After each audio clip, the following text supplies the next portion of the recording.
पे डाल दिया है। द-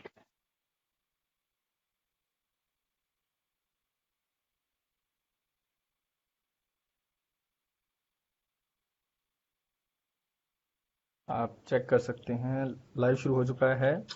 तो आप सभी का बहुत बहुत शुक्रिया कि आप सुबह सुबह उठ गए और इस लाइव सेशन का हिस्सा बने। अरे अ, हमारे इतनी साथ सुबह। आज तेजवीर भाई ज्वाइन नहीं कर पाएंगे क्योंकि उनकी तबीयत ठीक नहीं है। तो आज वो रेस्ट कर रहे हैं, तो होप सो जैसे ही ठीक होंगे तो हम जब नेक्स्ट सेशन करेंगे तो वो ज़रूर इसका हिस्सा बनेंगे। अभी हमारे साथ रूपम मैम कनेक्टेड है। रूपम मैम, और दिल्ली से हमारे साथ मनीष मिश्रा भाई कनेक्टेड हैं। इसके अलावा मुंबई से हमारे साथ श्वेता मैडम कनेक्टेड हैं। और मीम्स किंग इरफान तारिक खान भाई हमारे साथ कनेक्टेड हैं। ओहो। तो सबसे पहले मैं आप सभी का बहुत बहुत वेलकम करता हूँ। और एक चीज़ मैं पूछना चाहूँगा कि सभी से मेरा सेम क्वेश्चन है कि आपको कब फील हुआ कि आपको राइटर बनना है। तो सबसे पहले मनीष मिश्रा भाई से शुरू करते हैं। मनीष मिश्रा भाई। इसका जवाब तो हाँ, बिल्कुल गलत टाइम पे फेल हुआ। मतलब ऐसे टाइम पे जब लाइफ में बिल्कुल नहीं पता चलना चाहिए था कि यार अब वो लिखने लगे, क्योंकि हम टीचिंग के जोन में थे और आई थिंक 4 साल गुजर चुका था, 5वें साल थे और मैं कोटा में था उस टाइम। तो आई वॉज जी। Teaching over there. जी। पता नहीं, मतलब खैर आ तो सब कुछ रहा था जिंदगी में। तो पता नहीं क्या लगा कि यार जैसे मजा नहीं आ रहा, फील नहीं आ रही अंदर से। और जब से ऐसा फील आया ना अंदर से, मुझे याद है मैं गया था जी। एल्चर होता है आईआईटी गुवाहाटी में, वहाँ पे तो वहाँ पे सुना उना के आया था मैं, और बड़ी तारीफ मिली थी। और पता जी। नहीं ऐसा कौन सा कॉन्फिडेंस आ गया हम में जो कि नहीं आना चाहिए था। आज भी बड़ा दुख है मुझे इस बात का, नहीं आना चाहिए था।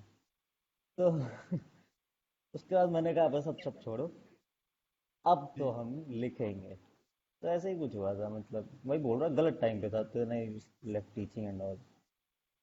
पर बीइंग अ राइटर मेरे ख्याल से आप ज्यादा खुश होंगे क्योंकि आप वो चीजें लिख पा रहे हैं जो बीइंग अ टीचर आप नहीं लिख पाते हैं। लिखने का तो मतलब क्या ही कहें, ठीक है हाँ, ऑब्वियसली खुशी होती है, एटलीस्ट आई कैन स्माइल। अरे वाह। इरफान भाई आप बताइए, आपने कैसे शुरुआत की लिखने की। मैंने भाई तकरीबन 5 साल पकड़ लो आप, 5 साल पहले से धीरे धीरे होता है, जैसे कुछ भी माइंड में आता हम लिख देते हैं। जी। तो ऐसे ही लिखा था। और फिर उस वक्त मतलब ऐसा नहीं था कि भाई राइटिंग ही करना है। तो वो टाइम पे पंकज यादव करके एक हमारे सर थे। जी। तो जैसा होता है ना, आप फर्स्ट टाइम कुछ लिख के किसी से शेयर करते हो, तो फर्स्ट टाइम उन्हीं से शेयर किया था। तो उन्होंने बोला कि ग्रेट इरफान, अच्छी बात है, धीरे धीरे लिखते जाओ लिखते जाओ। तो ऐसा लिखते लिखते लिखते लिखते फिर चस्का लग ही गया लिखने का। अरे वाह। और एक जैसे फॉन्ड होता है कि जैसे बचपन से सुनते आए कि जो दादाजी थे जी। वो भी शायर थे, लेकिन अब्बा के बचपन में उनका इंतकाल हो गया था। तो ये भी कहीं ना कहीं एक असर होगा कि बचपन से वैसे इतना शौक नहीं था, लेकिन एक चीज सुनते आए थे कि भाई दादा शायर थे, उन्हें राइटिंग का शौक था। तो हो सकता है, मुझे ऐसा लगता है भाई जो भी है गिफ्टेड है, क्योंकि लिखना बिल्कुल। हर किसी के बस की बात भी नहीं होती है। हाँ, बिल्कुल बिल्कुल। जी। जी, श्वेता मैम, आपका करियर, आप तो फिर मैं प्रोफेशनल राइटर हैं। और मैं बताना चाहूँगा टीवीएफ के लिए, रजनीकांत वर्सेस सीआईडी जोक्स के लिए, उसके अलावा पता न जाने इतनी सारी ब्रांड्स के साथ आपने writing as a writer work काम किया हुआ है। और आपने ग्राउंड लेवल पे वो चीज़ें फील की होंगी जो बाकी राइटर्स जो एक सपना समझ रहे हैं। तो वो कैसे शुरू हुआ और क्या उसमें सफर रहा आपका। यार वो मैं वही कह रही थी कि मैं बहुत अनप्लान्ड राइटर हूँ, जस्ट लाइक मनीष। कि यू डू नॉट डिसाइड कि आपको राइटिंग में जाना है, क्योंकि हमें पैसा तो है नहीं, तुम खाओगे क्या। और ऊपर से सब लोग लिखते हैं, तो तुम्हें इसके लिए पैसा भी मिले जो तुम लिख रहे हो। तो वो वाली चीज है, बट समहाउ तुम लिखते रहते हो, लिखते तो तुम अपने लिए रहते हो। तो लिखना तो बिल्कुल। मैंने अपने लिए शुरू किया था, and it just out of no था। किसी को भी नहीं पता था कि मैं ऐसे राइटिंग में प्रोफेशनली जाऊँ। पोएम वायरल हो गई और उसके थ्रू बाकी सारी चीजें स्टेयर्स की तरह, सीढ़ियों की तरह चलने लग गई कि मैं बस अगली सीढ़ी देख आगे, इसके बाद आगे, तो करते करते करते करते किसी तरह टीवीएफ तक आई एंड उसके बाद इन स्टार्ट हो गई। बहुत बढ़िया, बहुत मतलब ये बढ़िया। बहुत अनप्लान्ड है, बहुत अनप्लान्ड है। कहते हैं ना, unplanned tours are the best ones. वही चीज है कि जो चीजें प्लान या नहीं होती इट वो इज। हमेशा सबसे खूबसूरत होती हैं। और हमारे साथ रूपम मैम कनेक्टेड हैं। रूपम मैम,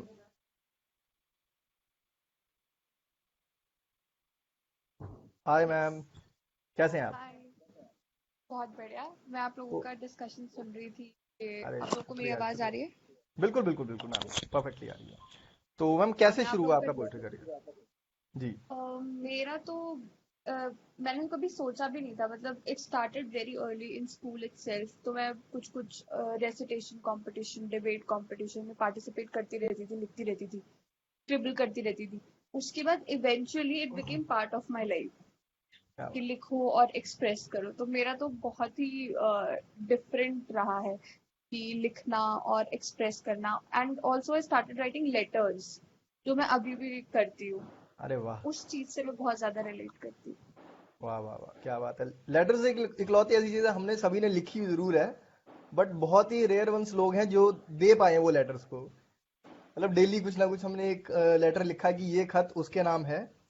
उस तक पहुंचे या नहीं पहुंचे ये हमें नहीं पता है, बट फिर भी हम लिख रहे हैं। तो यही तो लेटर्स की खूबसूरती है कि अगर वो नहीं भी पहुंचे तो भी आपके सारे जज्बात बाहर निकल कर आ जाते हैं। हाँ बिल्कुल, एग्जैक्टली ऐसा ही है। और मजा आता है कि हाँ, आपने एक चीज संजो के रखी हुई है। आप जब भी पढ़ेंगे वो ऐसा लगेगा कि ये कल ही तो लिखी थी हमने। और शायद हर राइटिंग्स का साथ ऐसा है कि आप जब भी वो पढ़ते हैं तो बाकी लोग सिर्फ उसे एक पोएम की तरह समझेंगे, और आप उसे समझेंगे कि ये मैंने किस स्टेट ऑफ माइंड में लिखा था। और हाँ। इवेंचुअली कई बार ऐसा होता है कि हम उस स्टेट ऑफ माइंड में पहुंच भी जाते हैं। तो और मैं आपसे इंस्टाग्राम पे काफी टाइम से कनेक्टेड हूँ। तो कुछ टाइम पहले आपने बीबी के वाइन्स का एक शो होस्ट किया था। हाँ, तो कैसा रहा एक्सपीरियंस और कैसे चीजें शुरू हुई वो? मुझे लगता है कि अ, बहुत सारे लोग जिनको हम देखते हैं या सुनते हैं वो बहुत हम्बल होते हैं। तो ये एक कॉन्फ्लुएंस था जो सो दिल्ली ने ऑर्गेनाइज किया था and they contacted me to host it. तो मुझे खुद भी नहीं पता था कि मैंने कॉलेज इवेंट्स होस्ट किए थे, एंकरिंग की थी, स्कूल में भी बहुत सारा किया था। तो that was my first professional event as a host. तो मुझे पता चला कि I am more comfortable interacting with people in a free flow. जो लोग मेरे पोएट्रीज में या स्टोरीज में भी बोलते हैं कि तुम ऐसे बात कर रही हो जैसे एक नॉर्मल लड़की स्टेज पे जाके चढ़ के अपनी कहानी बता रही है। तो दैट्स व्हेन आई रियलाइज कि ये सब होगा। फिर वहां पे उनसे मुलाकात हुई। He is very humble. फिर चीजें अपने आप एक के बाद एक बनती चली गई। तो जैसे कि हर मतलब सभी के साथ होता है कि वो एक रोल मॉडल को देख रहे हैं। तो फर्स्ट एक्सप्रेशन कैसा रहा? मतलब इवेंचुअली आप इवेंट होस्ट कर रहे हैं और सामने से वो आ गए, उसके बाद? मैं तो ब्लैंक हो गई थी। मैं ऐसे देख रही थी। और उससे पहले ही हमारी मुलाकात हुई थी। तो एक्चुअली ये बहुत से लोगों को पता नहीं है कि जितने भी क्वेश्चंस वगैरह होते हैं यूजुअली शोज में वो सारे डिस्कस्ड होते हैं ऑलरेडी। तो मैंने मीटिंग में सारे क्वेश्चंस वगैरह सब डिस्कस किए। उनके मैनेजर हैं Rohit on web, Rohit sir, वो भी बहुत ज्यादा हम्बल है। तो उनसे बात की, सारे क्वेश्चंस वगैरह डिस्कस किए, सब सेट था। फिर जैसे ही उनकी एंट्री इतनी ग्रैंड हुई क्योंकि लोग इतना ज्यादा वेट कर रहे थे। तो हमें किचन एरिया से, it happened in Umrao I guess, no, Taj Delhi. और हमें उन्हें किचन से एंट्री करानी पड़ी क्योंकि लोग अरे पहले वाह, ही बाहर में इतना पूरा लाइन में खड़े हो गए। वाह वाह वाह, क्या बात है, क्या बात है। तो मैं तो बहुत ज्यादा ब्लैंक हो गई। और उसके बाद तो बहुत फ्री फ्लो में वो आए, उन्होंने हंसी मजाक शुरू किया तो सब अपने आप ही कंफर्टेबल हो गए। बहुत बढ़िया, बहुत बढ़िया, बहुत बढ़िया मैम, बहुत बढ़िया। एक चीज और पूछनी थी श्वेता मैम, मैं इसके बाद आपके पास आता हूँ। आपने सबसे पहले तो जो आपका पेन नेम है, वो उस पेन नेम की खासियत बताइए मेरे को। मतलब कैसे अचानक से वो आया कि मुझे यही पेन नेम रखना है अपना छोटा पैकेट? मतलब क्या रीजन रहा इसका? छोटा पैकेट, अरे वो ना टीवीएफ में सब मेरी हाइट थोड़ी छोटी, सब मेरे को छोटे गोल्ड फ्लेग बुलाते थे। तो जी। मैंने कहा यार ऐसे मत करो, लाइक ठीक है बट ठीक है, अब इतनी भी वो नहीं है, पूरा पैकेट ही कर दो। इससे छोटा पैकेट हो गया। और अरे मैं वाह सिगरेट नहीं पीती, मैं बता रही हूँ जस्ट ऐसे इन्फॉर्मेशन। मैं नहीं पीती हूँ। नहीं, ऐसी इन्फॉर्मेशन, अफवाहें उड़ती रहनी चाहिए, मार्केट में एक नाम बना रहता है। मेरा यही मानना है। तो ये चीज पूछनी थी, जो आपने एक पोएट्री लिखी थी, उम्मीदों की चाय, उम्मीद वाली जाए, हाँ। उम्मीद वाली चाय, तो बेसिकली कंसेप्ट क्या था, और अगर हो सके तो आप वो पोएट्री भी जरूर सुनाएं साथ। ये मुझे वो एग्जैक्टली याद नहीं है, मैंने वो लिखी थी 3 दिसंबर को, 2 साल पहले। वाह, तो आपको हुआ क्या क्लियरली था याद है कि बकायदा।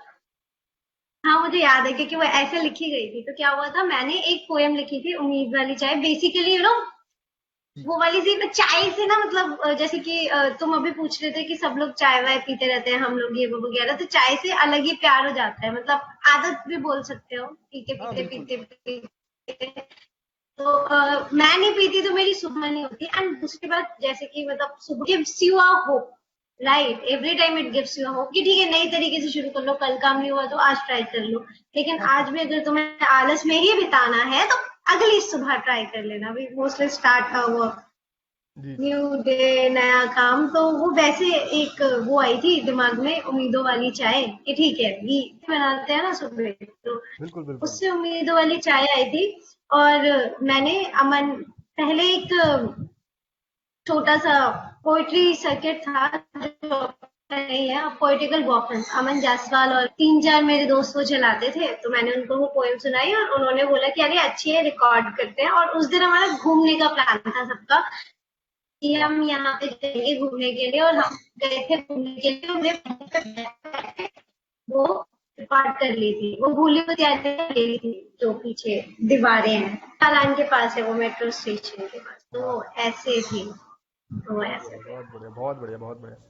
अच्छा, मैं एक चीज पूछूंगा कि कभी ऐसा हुआ है कि कोई एक ख्याल या कुछ ऐसी चीज जो अभी तक कंप्लीट ना हुई हो, मतलब आपने काफी टाइम पहले शुरू किया हो और अभी तक सिर्फ उसकी 2-4 लाइनें लिखी हो, और आप वेट कर रहे हैं कि वो कब पूरी होगी? हाँ बहुत सारी है, बहुत सारी है। दो दो कुछ लाइन एक जो लाइनें लिख याद के हैं, लिख के जो आप सुना दें, कुछ एक ऐसा मैं खास लाइनें। मैं मैं एक पोयम शुरू की थी अभी पिछले हफ्ते। जी। तो ऐसे ही मेरे दिमाग में आया था, सी देखो, जैसे कि अगर हमें किसी लड़की के लिए पोएम लिखनी है, तो व्हाट इज दिस स्टीरियोटाइप है कि कोई लड़की की तारीफ करनी है तो लड़की खुद क्यों नहीं कर सकती, राइट? मतलब बिल्कुल वैसे वाला बिल्कुल। एक थॉट आया था मेरे दिमाग में, राइट? अगर हाँ, मुझे किसी लड़की की तारीफ में कुछ लिखना है, वो लड़की कोई भी हो सकती है, कोई भी हो सकती है, तो मैं खुद बिल्कुल क्यों नहीं बिल्कुल। लिख सकती? जरूरी दोनों लड़का ही लिखेगा। और मुझे ऐसा लगता है कि अगर तुमने किसी लड़की को, सबसे ज्यादा बड़ी तारीफ ये हो सकती है उसकी, मुझे ऐसा लगता है कि तुमने उसको कोई आर्ट, मेरे दिमाग में एक लाइन थी कि मौन लबों पे रख के यूं आंखों से जब हंसती हो तुम एक कविता लगती हो। वाह वाह वाह, क्या बात है। तो बहुत बढ़िया, बहुत बढ़िया। ये थॉट तो आ गया था कि तुम जब जब ऐसी हरकतें करती हो ना, तुम बिल्कुल ऐसी लगती हो जैसे कि एक कविता हो, कि मतलब हर एक चीज रिदम से तुम काम कर रही हो, या वो सारी मैंने ऐसे मेटाफर्स लेके करने की कोशिश की थी। लेकिन अब तक ये पूरी हो नहीं पाई है, तो अभी मैं इस पे आधे पे ही अटकी हुई हूँ, क्योंकि वो बहुत थॉट बढ़िया, फिर से बहुत नहीं बढ़िया, आया, तो एहसास फिर से नहीं आया। बहुत बढ़िया, बहुत बढ़िया, बहुत बढ़िया। मेरे को इस बात से याद है कि थॉट से याद है कि जाकिर खान, सभी जानते हैं जाकिर खान की एक जो पोइट्री है कि मैं शून्य पे सवार हूँ, तो उनका एक इंटरव्यू है, उसमें उन्होंने बताया कि उस पोइट्री को लिखने में उनको 8 महीने का टाइम लग गया। जैसे जब ये क्या शुरू करते थे कि हमने लिखना शुरू किया और आज रात को बैठे हैं तो 4 घंटे 5 घंटे मेरे को ये कविता पूरी करनी है, तो 99% लोगों को यही लगता है कि हमने एक दिन में वो कविता लिख दी है। पर उसके पीछे उस थॉट प्रोसेस को कितना टाइम लगता है, कितनी सारी चीजें होती हैं, लोग जान ही नहीं पाते हैं। तो जब तक ये टॉक सेशंस नहीं होंगे या लोगों के बारे में नहीं जानेंगे, तब तक लोग इस चीज को समझ ही नहीं पाएंगे कि लिखना जरूरी है, मैं समझता हूं, पर सही लिखना भी उतना जरूरी है ताकि लोग आपसे कनेक्टेड रहें। और सेम वैसे ही आपने जैसे बताया कि कई चीजें हैं काफी टाइम वक्त लेती हैं कंप्लीट होने में, पर वो जितना वक्त लेती हैं उतना ही खूबसूरत बन के निकलती हैं। अब जैसे कि आपने लड़की की तारीफ करने की कोशिश की और एक कविता की उसको संज्ञा दी है, और वो अपने आप में तारीफ है, और वो चीज सोचने वाली है, क्यों नहीं लड़की लड़की की तारीफ क्यों नहीं कर सकती? तो बहुत बहुत बढ़िया। और इसके बाद मैं जाऊंगा आईटी के मेंस के रचयिता, और मैं एक चीज पूछूंगा इरफान भाई, आपने शुरुआत बीइंग अ पोइट की थी, पर जी। राइट नाउ हम देखते हैं कि आपकी पोइट्री के साथ साथ लोग आपके मीम्स मीम्स के भी दीवाने हैं। लाइक हर चीज में आप लोग वेट करते हैं कि अगर पोइट्री इंडस्ट्री में अगर ये कुछ हुआ है तो इरफान भाई का इस पे क्या कमेंट होगा, या वो उस पे क्या चीज लेके आएंगे। तो वो चीज कैसे आप देखते हैं? नहीं भाई, ऐसा नहीं। अभी जैसे मैंने काफी चीजें हमेशा देखी है, जैसे किसी को अपनी बात रखनी होती है या कुछ कहना होता है, तो इतने बड़े बड़े पोस्ट लिखकर लोग डालते हैं, और जो भी रहता है अपने दिल की बात जाहिर करते हैं। तो मुझे हमेशा से ये लगा यार कि मतलब इतनी बिजी लाइफ में लोगों के पास इतना टाइम है कि वो इतने बड़े बड़े पोस्ट लिख के डाल देते हैं। तो अगर मेरे को अगर कुछ डिस्क्राइब करना है तो मैं कैसे करूंगा? तो वही बिल्कुल मीम्स का एक छोटा सा फॉर्म है जिसमें आप एक आर्ट के थ्रू ही किसी को जवाब दे रहे हो, ना किसी की बुराई कर रहे हो ना कुछ कर रहे हो, तहजीब से काम कर रहे हो, और लोगों को समझ भी आ रहा है कि हाँ भाई ये चीज़ ऐसी है वो चीज़ ऐसी है। बिल्कुल बिल्कुल बिल्कुल, वो चीज है। तो इरफान भाई, आपको जैसे सबको याद होता है कि जो पहली कविता होती है ना वो हमेशा दिल के पास होती है। तो बिल्कुल। आपको याद है आपने कौन सी कविता लिखी थी और किस वक्त लिखी थी? और अगर वो याद है तो आप मेरे को जरूर सुनाएं। जी बिल्कुल, कविता तो नहीं, 4 लाइन में आपको सुनाता हूँ। ये जी मैंने जरूर जरूर लिखी थी जरूर। लगभग 2014 में, और नवंबर का मंथ था। और उस वक्त मैं अंधेरी में था, पंकज सर के साथ में ही था। अरे वाह। तो उन्होंने मुझे साहिर लुधियानवी सर की किताब दी थी, जी और उन्होंने मेरे को ऐसे ही बोले थे उस वक्त पे कि इरफान, तुम 2 दिन पहले मुझे कुछ सुना रहे थे ना, अभी ये पोयम पढ़ो उनकी, और इसी अंदाज में कुछ कोशिश करोगे तुम क्या लिख सकते हो। तो मैं 4 लाइन सुनाता हूँ आपको कि जी भाई। अपने ख्वाबों के आईने में देख रहा हूँ तुझको, वाह अपने ख्वाबों के आईने में देख रहा हूँ तुझको, न जाने क्यों अलग सी नजर आ रही हो तुम।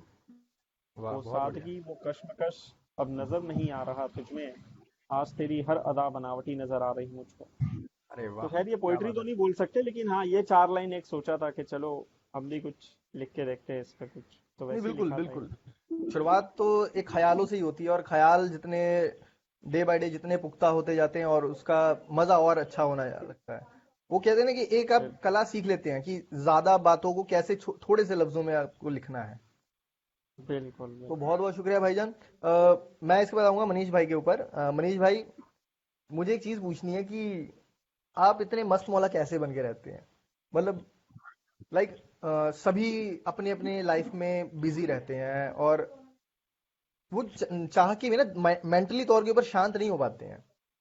तो वो क्या रीजन है कि आप मैं जब भी आपसे मैं तकरीबन एक बार मिला हूं और उसके बाद कई बार बात हुई है, तो मैं देखता हूँ कि नहीं आप बेफिक्र हैं, आपको किसी चीज से कोई खासा फर्क नहीं पड़ता है। आप अपने अपने मस्ती में चीजें करे जा रहे हैं, तो उसका कैसे उसको मेंटेन करके रखते हैं और कैसे बाकी चीजों को इग्नोर कर पाते हैं आप?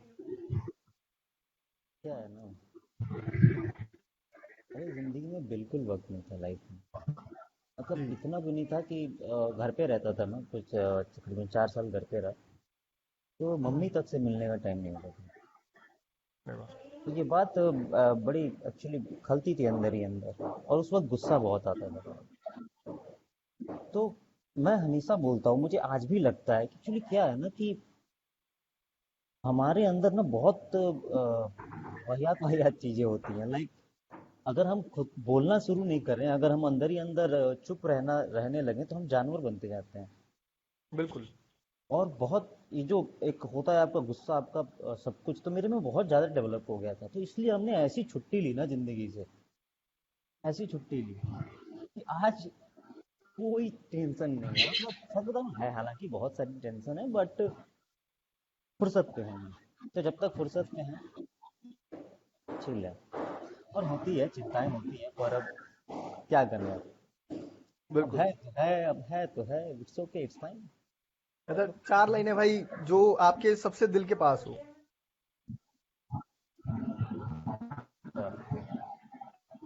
अकेले इस सफर में कब तक चलेंगे, आए मेरे पीछे,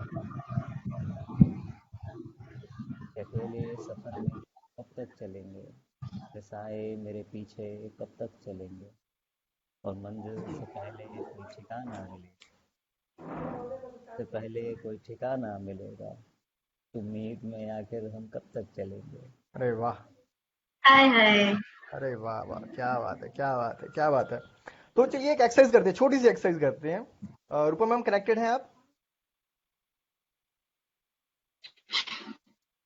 हाँ जी, हाँ जी। हाँ, तो ऐसा करते हैं, आप सभी ना दो दो लाइनें बोलेंगे, ठीक है? और अब किसी चीज के ऊपर अगर मनीष भाई ने शुरू किया है, नेक्स्ट लाइन श्वेता मैम बोलेंगे उसके ऊपर, और फिर उसके बाद नेक्स्ट लाइन इरफान भाई बोलेंगे, और उसके बाद लास्ट लाइन रूपा मैम बोलेंगे। ठीक है। तो जस्ट कुछ भी एक छोटी सी एक्सरसाइज करते हैं। मनीष भाई कोई लाइन बोलिए आप। मुझे पता है कि ये प्लान नहीं है, पर इसका अपना मजा है। नहीं एक्चुअली सुबह मैं सोकर तुम उठा मैंने इसका तुम्हें नहीं सोचना चाहिए। हाँ मतलब एक्चुअली तबीयत खराब चल रही थी तो सुबह ही आया था, एक लाइन आया था कि जी। जख्म इतने भी गहरे नहीं कि मौत आ जाए, हाँ जख्म इतने भी गहरे नहीं कि मौत आ जाए, उससे कहो कि अपना खंजर थोड़ा और तराशे। हाँ, क्या बात है, क्या बात है, क्या बात है। तो नेक्स्ट लाइन श्वेता मैम आप कंप्लीट करेंगे। अम, ये एक गजल का पार्ट है कि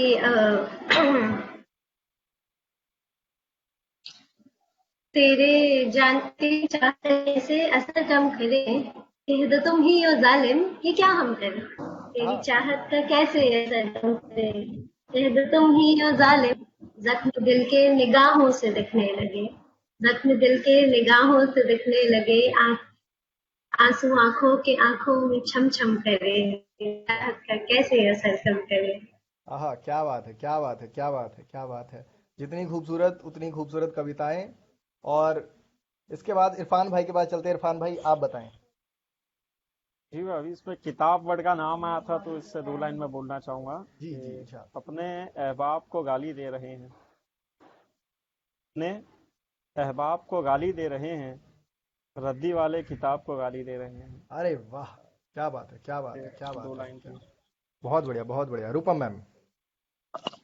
अब इन्होंने इतना अच्छा किताब के ऊपर बोला और अभी इतने दिनों से मैं फोकस भी कर रही हूँ कि मैं लोगों को समझाऊं कि पढ़ना कितना जरूरी है, तो उसके ऊपर मैं बोलूंगी। तो अभी भी रैंडम ही आया है दिमाग में। अरे वाह। जी जी इरशाद। 100 करोड़ की जनता में 100 करोड़ की जनता में 99 करोड़ है लिखने वाले। अरे वाह। अब मुझे तुम मिला दो जो है यहाँ पर पढ़ने वाले। अरे वाह वाह वाह, क्या बात है, क्या बात है, क्या बात है। तो पढ़ने से मेरे को याद है, कुछ लोग कमेंट्स कर रहे हैं फेसबुक के ऊपर, तो कुछ एक लोगों के कमेंट्स लिए जाएं। तो इसमें सबसे पहले कमेंट अनंत भाई जुड़े हुए हैं, काफी लोग देख रहे हैं। सबसे प्रभात अवस्थी भाई ने कमेंट किया है कि मेरा एक सवाल है रूपम मैम से। मैम आप इतना खूबसूरत थॉट कैसे लाते हो, और आपकी इंस्पिरेशन क्या है? थॉट्स तो अपने आप आ जाते हैं जब आप लिखने बैठते हो या कुछ भी करते हो। मुझे ऐसा लगता है कि सबसे ज्यादा जो आपको थॉट्स आते हैं वो पढ़ने से और अपने आसपास चीजों को ऑब्जर्व करने से। कभी कोई बात आपके साथ हुई हो, एकदम से वो थॉट बनकर आ जाएगी। और एक चीज मैंने over the period of time सीखी है, वो ये कि अपने हर काम को वक्त दो। जरूरी नहीं है कि जो थॉट आ जाए उसे आज ही पूरा करना। कभी कभी ऐसा होता है कि मेरे को कोई थॉट आया, मैंने लिखा और वो कुछ मैं कुछ और लिख रही हूँ और वहां से कुछ लाइनें आ गई और वो थॉट पिछले वाला कंप्लीट हो गया। तो ये बिल्कुल। इंस्पिरेशन मुझे अपने आसपास से मिलती है और पढ़ने से मिलती है। अरे वाह वाह वाह, क्या बात है, क्या बात है। तो मैं वही चीज, अभी मैम की बात से याद आया कि सब लोगों को थॉट्स अलग अलग कह लीजिए टाइम पे आते हैं। तो सबसे मेरा सवाल है, जैसे मैं जब बाइक चला रहा होता हूँ या कभी गेड़ी मारने हाईवे की तरफ जाता हूँ, मेरे को ख्याल तब आते हैं। और वो ख्याल ऐसे होते हैं कि जैसे मैं घर पे पहुंचा, उसको लिखने के लिए सोचता हूँ, फिर मैं भूल जाता हूँ कि मैंने क्या सोचा था। और बकायदा, तो मेरे साथ ये हमेशा होता है। तो मैं सभी से पूछूंगा पहले श्वेता मैम से कि आपको ख्याल कब आते हैं? मतलब सबका एक रहता है कि हाँ इस टाइम मेरे को कभी ख्याल भी कब आ आता है। जाते हैं। मतलब कोई नहीं पर्टिकुलर। नहीं, कभी आ जाते हैं, कभी दूसरा काम कर रहे होते हैं, और जब हमारे पास लिखने का टाइम नहीं होता, अरे शिट, अभी आने था, तैयार होके कहीं हाँ मोस्टली सही तभी है। आते हैं गलत टाइम पे। हमेशा गलत टाइम पे ही आती है। वो जज्बात और ख्याल, हाँ वो कहते हैं ना, जज्बात अक्सर वहीं से गुजरते हैं जहां पे चीजें नहीं गुजरनी होती हैं। समथिंग ऐसे करके कुछ लाइनें हैं किसी शायर की। तो हमेशा तकरीबन सबके साथ ऐसा होता है। तो इरफान भाई आपके साथ ये कब होता है कि आप क्या कर रहे होते हैं जनरली, मतलब मैक्सिमम टाइम, कि आपको ख्याल आते हैं? ख्याल कभी भी आ सकता है, ऐसी कोई बात नहीं, लेकिन हाँ एक चीज सबसे प्यारी चीज होती है ख्याल आने के लिए कि आपका ऑब्जर्वेशन कितना स्ट्रांग है, आप किस चीज को सीरियसली ले रहे हो, और उस चीज का असर आपके जहन पे, आपके दिल पे कितना पड़ रहा है। उस चीज से भी ज्यादातर ख्याल वही आते हैं। और फिर एक ख्याल ऐसा होता है जो आपकी एक अपनी पर्सनल लाइफ से जुड़ा होता है, कि जब आप सुकून से बैठे हो अपने बारे में सोच रहे हो, तो वो टाइम पे एक आपका ख्याल अलग होता है, क्योंकि वो सिर्फ आपके लिए होता है। और वैसे नॉर्मल ख्याल तो आप, अभी मैं देख रहा हूँ, अगर मैं इधर दो परिंदों को देख लूंगा तो हो सकता है मैं उनको महसूस करके उनके लिए कुछ लिख दूँ। तो ये तो हैपनिंग चीज है, कभी भी आ सकता है। बिल्कुल बिल्कुल भाईजान, बिल्कुल। मनीष भाई। अच्छा, ख्याल का बातें ऐसे ही है, रैंडम है। पहले तो बाइक बाइक से घूमते मैं जनरली आता था, आप हवा फील कर रहे। But most of the poetry जो मैंने लिखी है, जैसे मेरी एक रावण वाली पोएट्री है, जी जरूर। तो ऐसी ऐसी पोएट्रीज जो हैं वो मतलब आधी नींद में आती हैं। मतलब मुझे याद है, मैं दिल्ली से गोरखपुर आ रहा था। गोरखपुर होम टाउन है। तो रास्ते में रात को 3 बजे आ रहा दिमाग में कि एक रावण है मेरे अंदर भी, बोलो कैसे संभाल करूं। मैं बोला यार क्या क्या दिमाग चल रहा है, रात को 3 बजे कौन उठ के लिखे एक रावण है मेरे अंदर भी। मैंने कहा ठीक है, कोई बात नहीं, मैंने उसी में टाइप कर लिया। तो जनरली जो थॉट्स आते हैं वो सोते वक्त ही आते हैं हमें, क्योंकि बिना सोचे नींद नहीं आती, तो सोचते सोचते सोचते सोचते कुछ बन जाता है वहां पे। तो ये ऐसे ही है, नींद में ही आते हैं सब। अरे वाह। भाईजान आपने बताया कि मेरे अंदर एक रावण है, वो 3 बजे है, तो अगर आपको याद है तो उसकी कुछ लाइनें आप सुनाएं। रावण, ये राइटर्स, हम राइटर्स रिलेट कर लेते हैं। इसका पहला वो ऐसा है कि पैसों का है अब लोग मुझे, सपनों का सौदा करता हूँ। पैसों का है अब लोग मुझे, सपनों का सौदा करता हूँ। खून बहाकर ख्वाबों का पन्नों पे रौदा करता हूँ। कि चंद कागज के टुकड़ों में अब जज्बात जज्बात लिए मैं बिकता हूँ। चंद कागज के टुकड़ों में अब जज्बात लिए मैं बिकता हूँ। ओझल हूँ सबकी नजरों से, मतलब पे सबको दिखता हूँ। और अगर ऐसे सब हासिल हो भी गया, किस बात का मैं अहंकार करूँ। रावण है मेरे अंदर भी, बोलो कैसे संभाल। बात था उस टाइम। रात को 3 बजे ख्याल आते हैं। मेरे को याद है कि एक दिन ना मैं मतलब सो रहा था, अचानक से 2:30 बजे मेरी आंख खुली और मैं फोन लेके लिखने लगा। मुझे समझ नहीं आया क्या हो रहा है, मैं बड़े मजे से सो रहा हूँ, अचानक से 2:30 बजे मैं उठ रहा हूँ और लिख रहा हूँ। तो मतलब उस दिन मेरे को पता लगा नहीं, कुछ भी हो सकता है। लिखने वाले पागल ही होते हैं अगर कहें तो, एक तरीके से, जो मतलब चीजों को एक अलग नजरिए से देखते हैं। क्योंकि अभी हमारे सेशन का नाम है पोइट्री एक अलग नजर से। तो मैं एक चीज पूछना चाहूंगा आप सभी से कि पोइट्री को अगर आपको डिफाइन करना हो एक अलग तरीके से, तो आप कैसे डिफाइन करेंगे? सबसे पहले श्वेता मैम।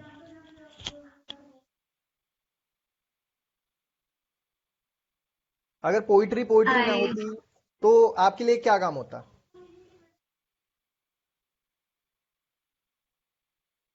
अगर पोइट्री पोइट्री ना होती तो मेरे लिए, सवाल रिपीट करो यार। अगर पोइट्री पोइट्री ना होती तो मेरे लिए, तो आपके लिए ऐसी कौन सी प्यारी चीज है जो जिसे आप उसको अपने पास रखते हैं? जैसे पोइट्री इकलौती ऐसी चीज है जो आपके दिल के करीब है। अगर हाँ, पोइट्री ना होती तो ऐसी कौन सी चीज जो आपके दिल के करीब रहती? आई पता नहीं। आई आई आई डोंट नो। मतलब मुझे नहीं पता इसका आंसर एग्जैक्टली मैं कैसे दूंगी, या how to put it in word. तकरीबन है, सभी के साथ होता है, क्योंकि अगर हम बात करें तो पोइट्री हमारी जिंदगी से इतना घुल मिल गई है कि उसके बिना हम लाइफ अपनी एज्यूम ही नहीं कर सकते हैं। और शायद उसकी जगह कोई ले भी ना पाए, क्योंकि इतना ज्यादा हम उसके अंदर घुस चुके हैं। तो इरफान भाई, मैं आपसे पूछता हूँ कि अगर राइटर और आप बाय प्रोफेशन अगर बैंकर हैं, तो अगर आप राइटिंग एज अ अपने शौक के लिए कर रहे हैं, पैशन के लिए कर रहे हैं, तो अगर राइटिंग के अलावा आप क्या चीज करना ज्यादा पसंद करते हैं? राइटिंग के अलावा, राइटिंग के अलावा तो यही म्यूजिक हो गया, क्योंकि म्यूजिक भी एक अलग चीज है। जैसे आपने, पहला सवाल था आपका कि अगर पोइट्री नहीं होती तो किस चीज से आप थोड़ा करीब रहते, तो म्यूजिक ही एक ऐसी चीज है जिसकी जुबान नहीं है लेकिन सुकून पहुंचाती हो आपको। हाँ बिल्कुल बिल्कुल भाईजान। म्यूजिक हैज नो लैंग्वेज, वो कहते हैं, वो किसी भी लैंग्वेज में हो आपके दिल के करीब रहती है। और मेरा एक बिल्कुल। सवाल है कि बल्लू को क्यों नहीं लेके आए? एग्जैक्टली, मेरा भी सवाल बल्लू है। जिन भाई जिन आज लोगों को नहीं पता है बल्लू मैं बता देता हूँ बल्लू इनकी पैरट का नाम है, जो तकरीबन इनके सभी लाइव सेशन में रहता है, और बकायदा उनका अलग से लाइव सेशन किया जाता है। तो आज वो कहाँ है? आज एक्चुअली वो सोया ही हुआ था, लेकिन फिलहाल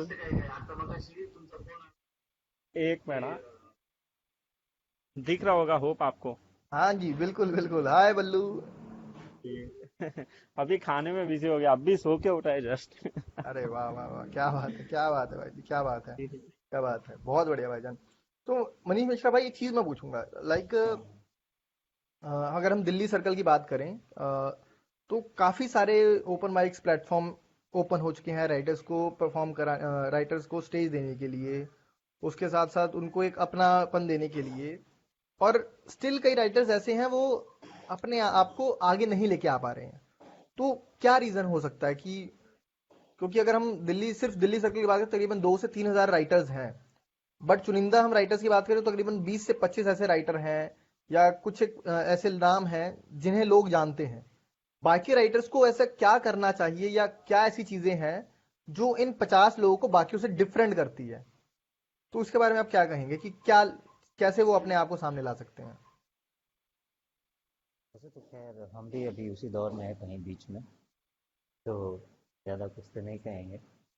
बट एक बात है जो एक्चुअली मैं बहुत हम परफॉर्म करते रहते हैं इधर उधर, तो लोग मिलते हैं, तो एक्चुअली क्या है ना, लोग दो टाइप के राइटर्स होते हैं। एक होते हैं मतलब है ना, वो अंदर से आता है सब कुछ, ठीक है, you don't need to you like, आपको फेक नहीं होना पड़ता। मतलब आई सीरियसली मेरे को नहीं पसंद है ये, तो मैं, तो लोग क्या करते हैं, ये फैशन में चल रहा है, इस पे लिख दो, ये फैशन में, इस पे लिख दो, ये ट्रेंड में है, इस पे लिख दो।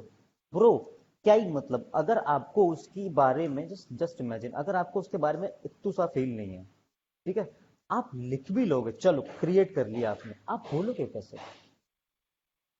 बिल्कुल। ठीक है, और क्या होता है कि जो मैक्सिमम जो जनता है ना, अब इसको क्या होता है, मैं बता रहा हूँ पर्सनल एक्सपीरियंस से, मुझे मैक्सिमम लोग, उन्हें लगता है राइटिंग इज फैशन।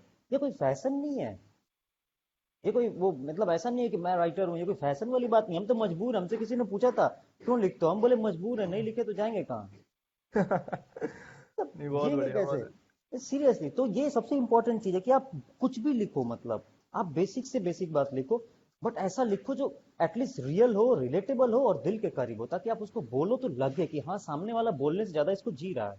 बहुत तो बढ़िया ये भाईजान, सबसे बहुत बढ़िया। इंपॉर्टेंट चीज है मेरे हिसाब से।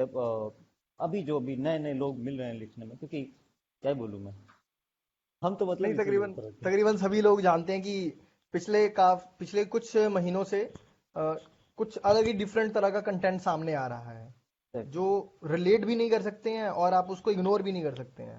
कहीं हम्म। ना कहीं हमारे लाइफस्टाइल का पार्ट है। तो नेक्स्ट सवाल मेरा, रूपा मैम, आप कनेक्टेड हैं? हाँ जी, मैं कनेक्टेड हूँ, हाँ। मैं आप लोगों को सुन रही, हाँ अब आप अ, मुझे देख भी पाएंगे।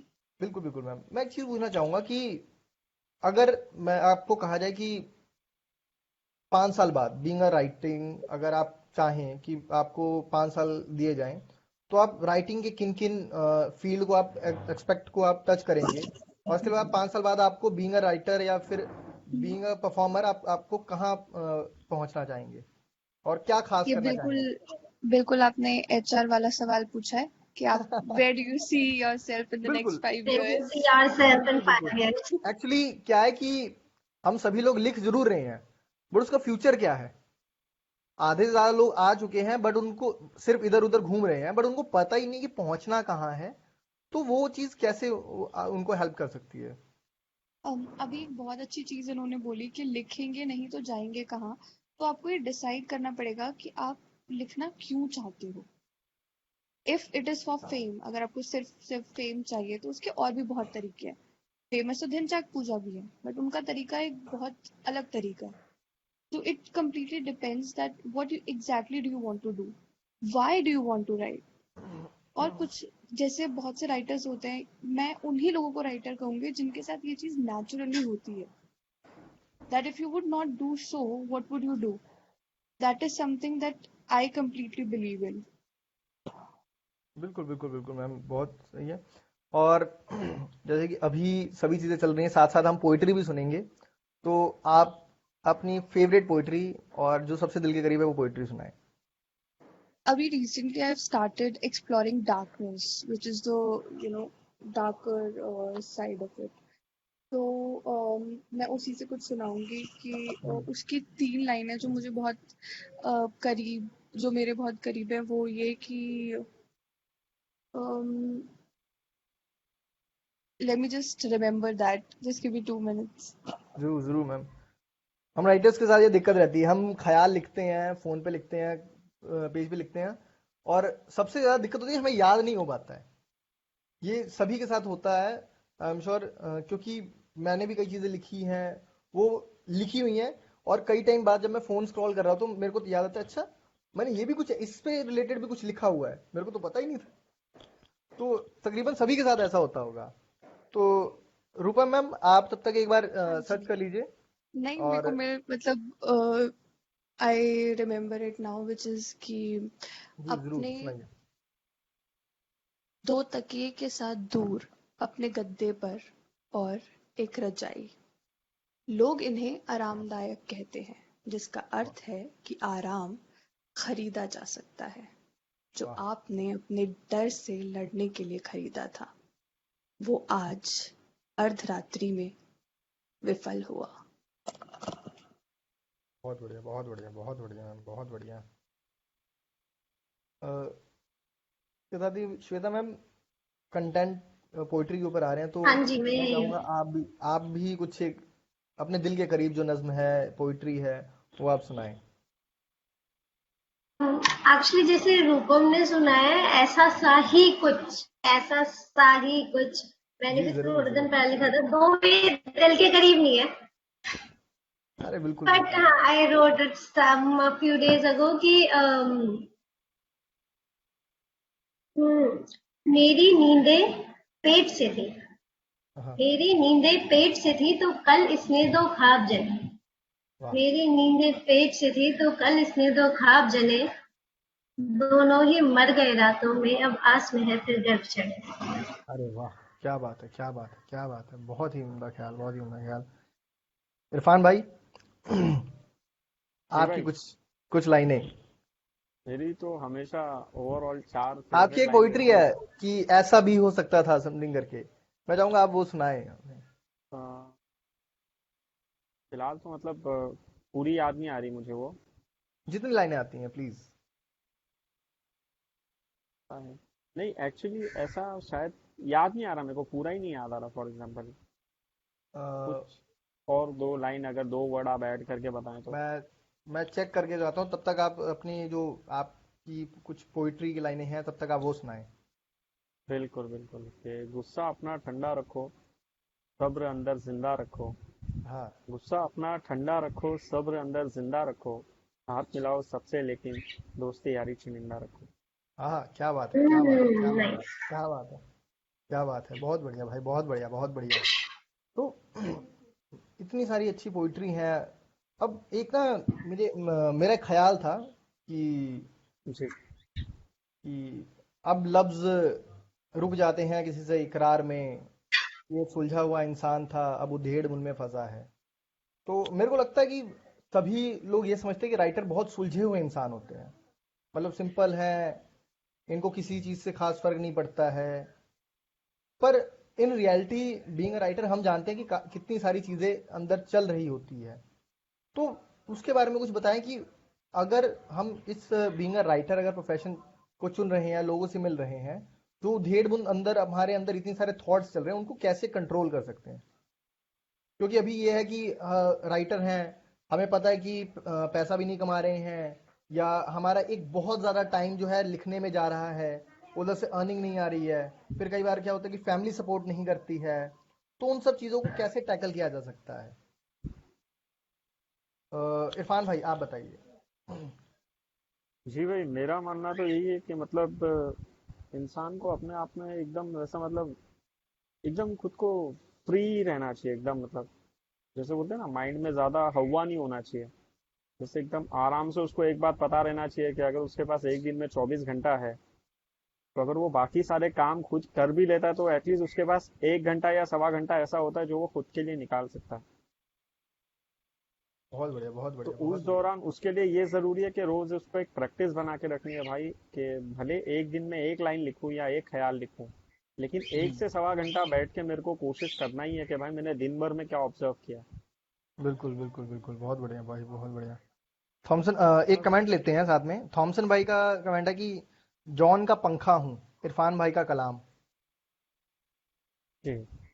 तो अगर आपको ये याद है तो हाँ मतलब ये पहले तो ये एक्चुअली। बताइए ये किस स्टेट ऑफ माइंड में लिखा गया, क्योंकि जनरली जी जी। जॉन है, ठीक है, जॉन एक मतलब कहीं तो सीरियस शायर हैं, और आप एक उसके साथ एक जॉन का पंखा जोड़ा है, कुछ एक मेरे को लगता है कि कॉमिकल चीज आपने जरूर सोची होगी, तो प्लीज इसके ऊपर कुछ सुनाएं। बिल्कुल बिल्कुल, ये चीज मैंने इसलिए लिखी थी क्योंकि जैसे इतने सारे बॉम्बे में ओपन माइक्स होते हैं, फिर उसके बाद दिल्ली में गए, दिल्ली में भी देखा ये होता है, हर जगह अलग अलग स्टेट में जाके देखने के बाद एक चीज पता चली कि भाई आज हम जैसे जितने यंग लोग हैं, तो वो पढ़ते पढ़ते किसी शायर के इतने फैन हो जाते कि वो सोचते कि वो खुद वो है, समझ रहे हो आप। जी लेकिन ये कहीं ना कहीं बहुत नेगेटिव चीज है, ऐसा नहीं होना चाहिए, क्योंकि भाई वो बंदा पूरी अपने आप में एक इमारत खड़ी करके गया है, और जी, आपके बिल्कुल अंदर बिल्कुल। ऐसी एक ईंट उठाने की ताकत नहीं, और आप खुद को सोच रहे हो मैं उनके जैसा हूँ, मैं भी वैसा करूंगा, मैं भी ऐसा करूंगा। तो ऐसा नहीं होता है। तो मेरे को जॉन एलिया काफी पोएट्स के अंदर नजर आया एक, तो उसी पे मैंने लिखी थी कि हाथ में सिगरेट, लंबे बाल, नशीली आंखें, मुझको ये शख्स जॉन का पंखा लगता है। क्या बात तो इसलिए मैंने जानबूझ के लिखा था ये। है। बहुत बढ़िया भाई, बहुत बढ़िया है, बहुत बढ़िया है। किसी को मानना अच्छी बात है, लेकिन एकदम उसके कदम पे चलना बहुत बड़ी बेवकूफी होती है। बिल्कुल बिल्कुल भाई, क्योंकि अभी मैं कई चीज़ों को देखता हूँ कि लोग जब भी जैसे हम फील्ड ऑन ग्राउंड लोगों से मिलते हैं तो वो कहते हैं कि मुझे वरुण आनंद सा बनना है, मुझे इरफान तारिक खान भाई जैसे मेम्स बनाने हैं। तो जनरली ये चीज़ रहती है कि वो तो मास्टरपीस है, वो तो बन गए, ठीक है, कोई उनके जैसा कैसे बन सकता है। नहीं नहीं भाई, मैं एक छोटी सी बात बोलूंगा आपको, सॉरी टू इंटरप्ट, जी जी। कि जैसे जिनका ये जिद होती है ना कि यार मेरे को ये बनना है, मेरे को वो बनना है, तो एक बार अगर उनके साथ पर्सनली 2 घंटा बिता देंगे ना, उनका ख्याल बदल जाएगा। समझ रहे हो आप। क्योंकि हर इंसान के अंदर अपनी उसकी एक रियलिटी होती है, जी कि वो बाहर कुछ और होता है, अंदर कुछ और होता है, समझ रहे हो। थोड़ा बहुत फर्क तो होता ही है, हर किसी में होता है। तो बिल्कुल ऐसा बिल्कुल। नहीं है, खाली बस इंसान को इतना पता रहना चाहिए मैं क्या कर रहा हूँ, और मैं जो कर रहा हूँ वही चीज मुझे आगे लेके जाएगी, ना मुझे कोई मेरे आगे वाला लेके जाएगा, ना मेरे पीछे वाला लेके जाएगा। बिल्कुल बिल्कुल बिल्कुल भाई, बहुत उसकी बढ़िया, बहुत बढ़िया ख्याल। उसकी कर्मा ही उसको लेके जाएगा। बिल्कुल भाईजान, बिल्कुल भाईजान। और अब शेख भाई कंटिन्यूसली कमेंट कर रहे हैं, इरफान तारिक खान भाई, मनीष मिश्रा भाई, श्वेता मैम के लिए बहुत सारा प्यार भेज रहे हैं। और आपके स्पेशली जॉन के बालों की उन्होंने तारीफ की है कि, और जवाब में कि बल्लू मिसिंग है, तो बल्लू को हमने थोड़ी देर पहले दिखा दिया था। उसके जी अलावा जी। श्वेता मैम, मैं एक चीज़ पूछूंगा कि हम जितने भी राइटर कनेक्टेड हैं उनमें से आप इकलौते हैं जो बेसिकली कंटेंट राइटर हैं, और बकायदा आप उसके लिए आपको पे भी कई सारे पेड काम कर रहे हैं। तो वो स्ट्रगल कैसे आपने कंप्लीट किया, या कैसे शुरू हुआ, कैसे चीज़ें बनी कि बीइंग अ पोएट और बीइंग अ राइटर, आप जब ख्याल लिख रहे थे तो आपको कोई नहीं जान रहा था, तो और आज आप इतने सारे ब्रांड के साथ काम कर रहे हैं, तो स्ट्रगल कैसे आपने किया, और क्या क्या चीज़ें रहीं जिसने आपको हेल्प किया, या क्या क्या चीज़ें ऐसी रहीं जिससे आप कमज़ोर पड़े, तो वो चीज़ें ज़रूर बताएं। स्ट्रगल अभी भी सेम ही है और अभी भी चल रही है, क्योंकि मुंबई में बीइंग अ फ्रीलांस राइटर सबसे वो काम है, मतलब क्योंकि यहाँ पे कभी कभी काम ही नहीं होता, जैसे कि लॉकडाउन के टाइम पे शूट्स नहीं हो पा रहे हैं, बिल्कुल तो प्रोडक्शन हाउसेस स्क्रिप्ट्स लेंगे नहीं, और अगर स्क्रिप्ट्स लेंगे भी तो उनके पास इन हाउस उनके राइटर हैं लिखवाने के लिए, वो तुम्हें क्यों देंगे। और मैं फ्रीलांस राइटर हूँ, मैं किसी एक के साथ एसोसिएटेड नहीं हूँ, मैं सबके साथ थोड़ा थोड़ा काम करती हूँ, तो मेरे पास काम तब आता है when they can't do it, या कोई ऐसा टॉपिक है जो उनको पता है कि ठीक है श्वेता ये टॉपिक ठीक ठाक लिखती है, डायलॉग राइटिंग वगैरह, तो इसको दे देते हैं ये वाला, राइट। या फिर उनके पास बिल्कुल बहुत सारा काम है, तो जो extra remains of the work होता है वो मेरे पास आता है, नहीं तो कभी कभी मैं खुद चली जाती हूँ अपना काम लेके कि आई हैव दिस आइडिया, और मुझे लगता है कि इस पे कुछ अच्छा बन सकता है, तो आप देख लो। तो स्ट्रगल अभी भी सेम ही है। बाकी दूसरी चीज, यार वो मैंने बताया ना कि काफी लिखती तो मैं पोयम ही हूँ, ठीक, मेरी सोल का जो खाना है that is poem only, professionally मैं राइटिंग करती हूँ, स्क्रिप्ट राइटिंग। मजे के। तुम्हारी आवाज नहीं आ रही संदीप, तुमने शायद अपना माइक म्यूट पे कर रखा। नहीं नहीं, ओके। मैं वही चीज पूछ रहा था जनरली कि हम सभी लोग लिख रहे हैं और फ्रीलांसिंग हाँ लोग जैसे अब जितने लोग परमानेंट रेगुलर बेसिस पे काम कर रहे हैं, उन्हें लगता है कि अगर वो फ्रीलांसिंग काम करेंगे तो वो ज्यादा खुश रहेंगे। तो मैं वही चीज पूछ रहा हूँ कि बीइंग अ आजादी फ्रीलांसर, ज्यादा है। हाँ, सबसे ज्यादा ये रीजन है। और कई चीजें ऐसी होती है, कई बार ऐसे करते हैं कि हम जैसे बीइंग मैं ग्राफिक डिजाइनर हूँ, तो हमारे काम में भी फ्रीलांसिंग का स्कोप ज्यादा है एज कम्पेयर टू जॉब।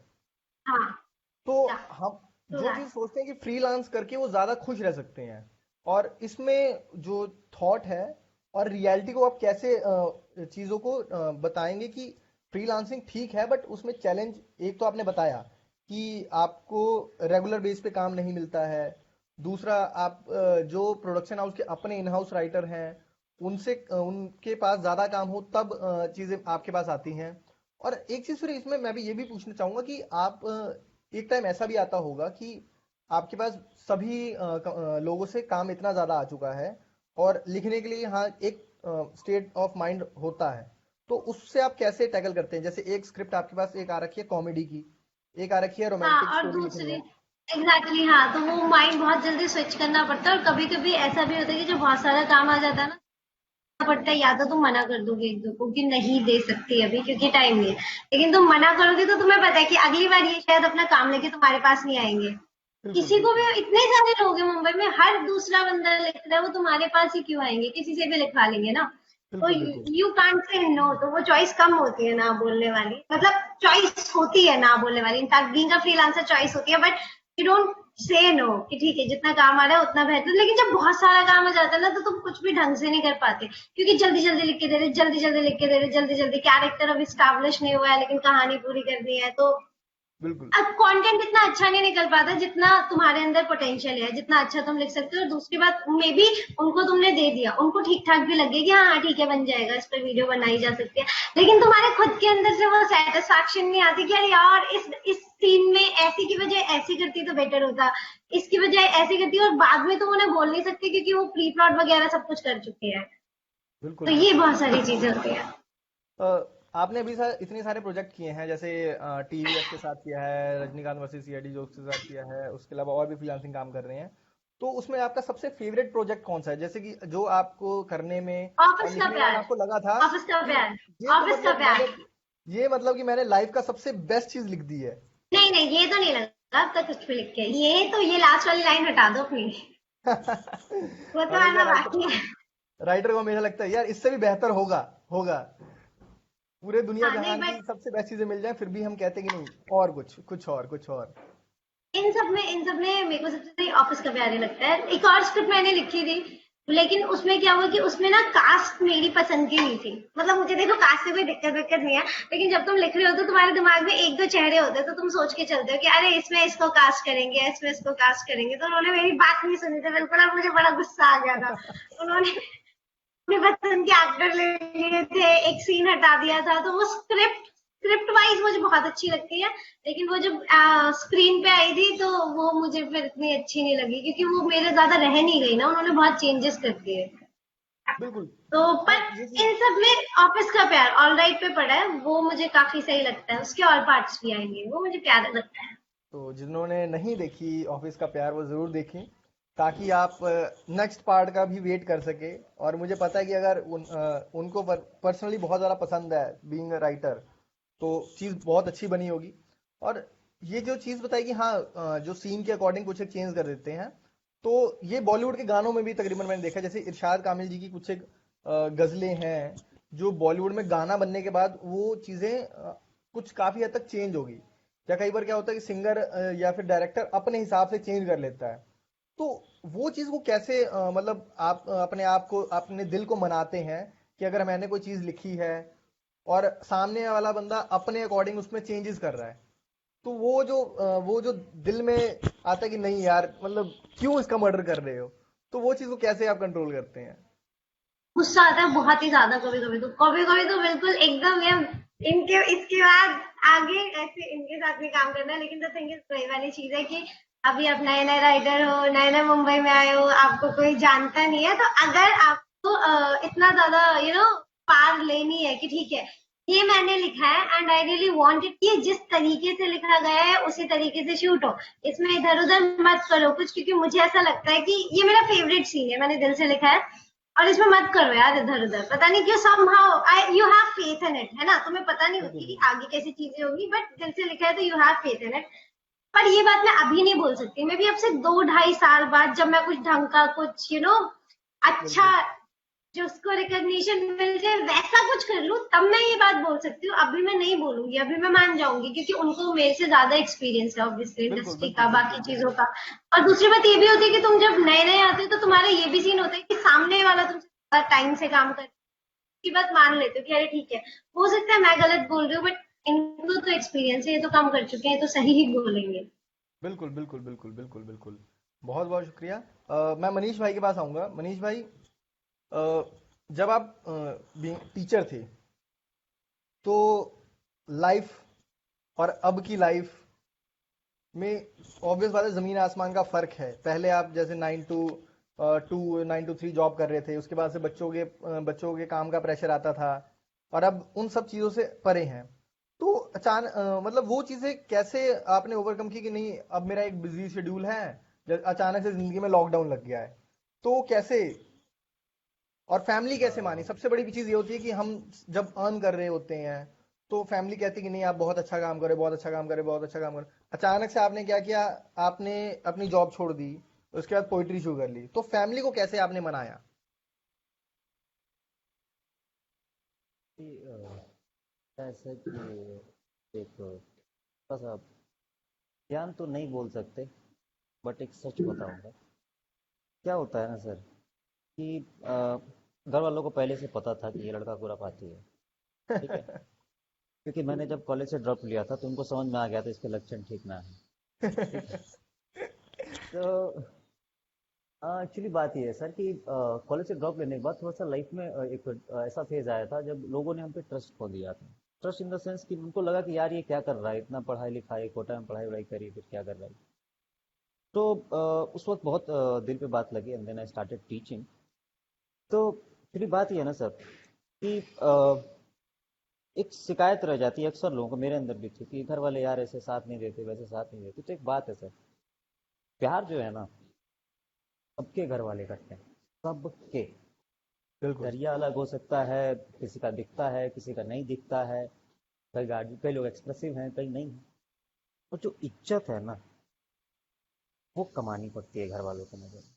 तो एक बिल्कुल पॉइंट आया जब मैंने घर से सीधा सवाल किया कि देखो यार जो बताना था जो समझाना था जो करना था सब कर लिए, वो हमसे ऐसे हो नहीं रहा, तो जाएं। And my mom said as you wish, हमसे पूछ के मतलब सीरियसली, एंड शी सेड तुम्हारी मर्जी बाबू देख लो आगे। तो एक्चुअली मैंने देखा था अपना बैंक बैलेंस बनाया था कि हाँ मतलब 3-4 साल अगर बैठ के खा सकूं तो गुजर जाए। तो लगा हाँ यार, सवाल आज भी उठते हैं, बट इस पे एक लाइन भी लिखी थी मैंने कि बहती नदियों का पानी हूँ मैं यूं ही बहता जाऊंगा। हाँ, क्या बात है, क्या बात है। बहती नदियों का पानी हूँ मैं यूं ही बहता जाऊंगा, अगर एक जगह मैं ठहर गया तो मैला ना हो जाऊंगा। अरे वाह वाह, क्या बात है, क्या बात है, क्या बात है भाईजान। तो यही थॉट लेके फिर मैंने कहा ठीक है यार।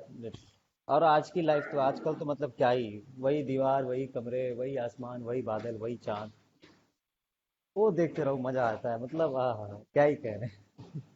नहीं, आप इस बस चीज को लेके तो मैं आपसे इंस्पिरेशन ले चुका हूँ, और सीरियसली सीरियसली मेरा आपसे फोन सात मेरा बता सात तो रहा आठ हूँ, मेरा महीने पहले फोन मिला था। पिछले 2 महीने से एरोप्लेन मोड में है, तो जस्ट आप इमेजिन कीजिए कि मैं दुनिया से कितना अलग हूँ।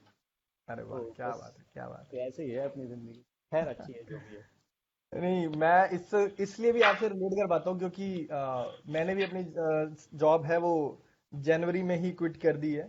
अब मैं फुल टाइम पोइटिक आत्मा को ही चला रहा हूँ, फुल टाइम उसी में दे रहा हूँ। तो मिल करना था ना। फैमिली का भी मेरे से भी एक सवाल होता है कि बेटा कब तक, मतलब पैसा उधर से आ नहीं रहा है, पैसा तुम कमा नहीं रहे हो, सुबह उठते हो पोइट्री का नाम लेते हो, रात को सोते हो पोइट्री का नाम लेते हो, 4-4 बजे तक जाग रहे हो, पोइट्री कर रहे हो, पोइट्री सुन रहे हो, तो पोइट्री से तुम्हें मिलेगा क्या? और आने ऑब्वियस बात है कि आज से 2 साल बाद, 4 साल बाद जब फैमिली भी बढ़नी है, तो कैसे उसको जस्टिफाई करोगे, कैसे मनाओगे? तो मेरा भी जस्ट यही सवाल था कि मुझे 4 साल दे दो, देख लेंगे, कुछ नहीं होगा तो आप जैसा बोलोगे कर लेंगे। और I am sure Shweta ma'am के साथ भी तकरीबन कुछ ऐसा ही होगा कि इन्होंने एक एक टाइम डिसाइड किया होगा कि नहीं मुझे इस टाइम तक इस लेवल पे पहुंचना है, और आई एम श्योर हम जब अगर हमने कोई एक गोल सेट किया है तो गोल को हम अचीव करेंगे करेंगे। तो रूपम मैम हमारे साथ जुड़े हुए हैं। रूपम मैम आपसे एक चीज पूछनी थी कि हेलो रूपम मैम, जी जी जी जी। मैं ये चीज पूछना चाह रहा था कि अभी तकरीबन आप अपनी जॉब भी देख रहे हैं, उसके अलावा राइटिंग भी देख रहे हैं, तो आप दोनों को मेंटेन कैसे रख पाते हैं? क्योंकि सबसे ज्यादा दिक्कत आती है टाइम मैनेजमेंट की। कई बार क्या होता है कि हम कोई काम कर रहे हैं तो उसमें इतना टाइम निकल जाता है कि हम दूसरी चीजों को पीछे करना शुरू कर देते हैं। बट आपके केस में मैंने देखा है कि आप अपने प्रोफेशन को भी उतना टाइम देते हैं और अपने पैशन को भी उतना टाइम देते हैं, तो कैसे उसको मैनेज करते हैं?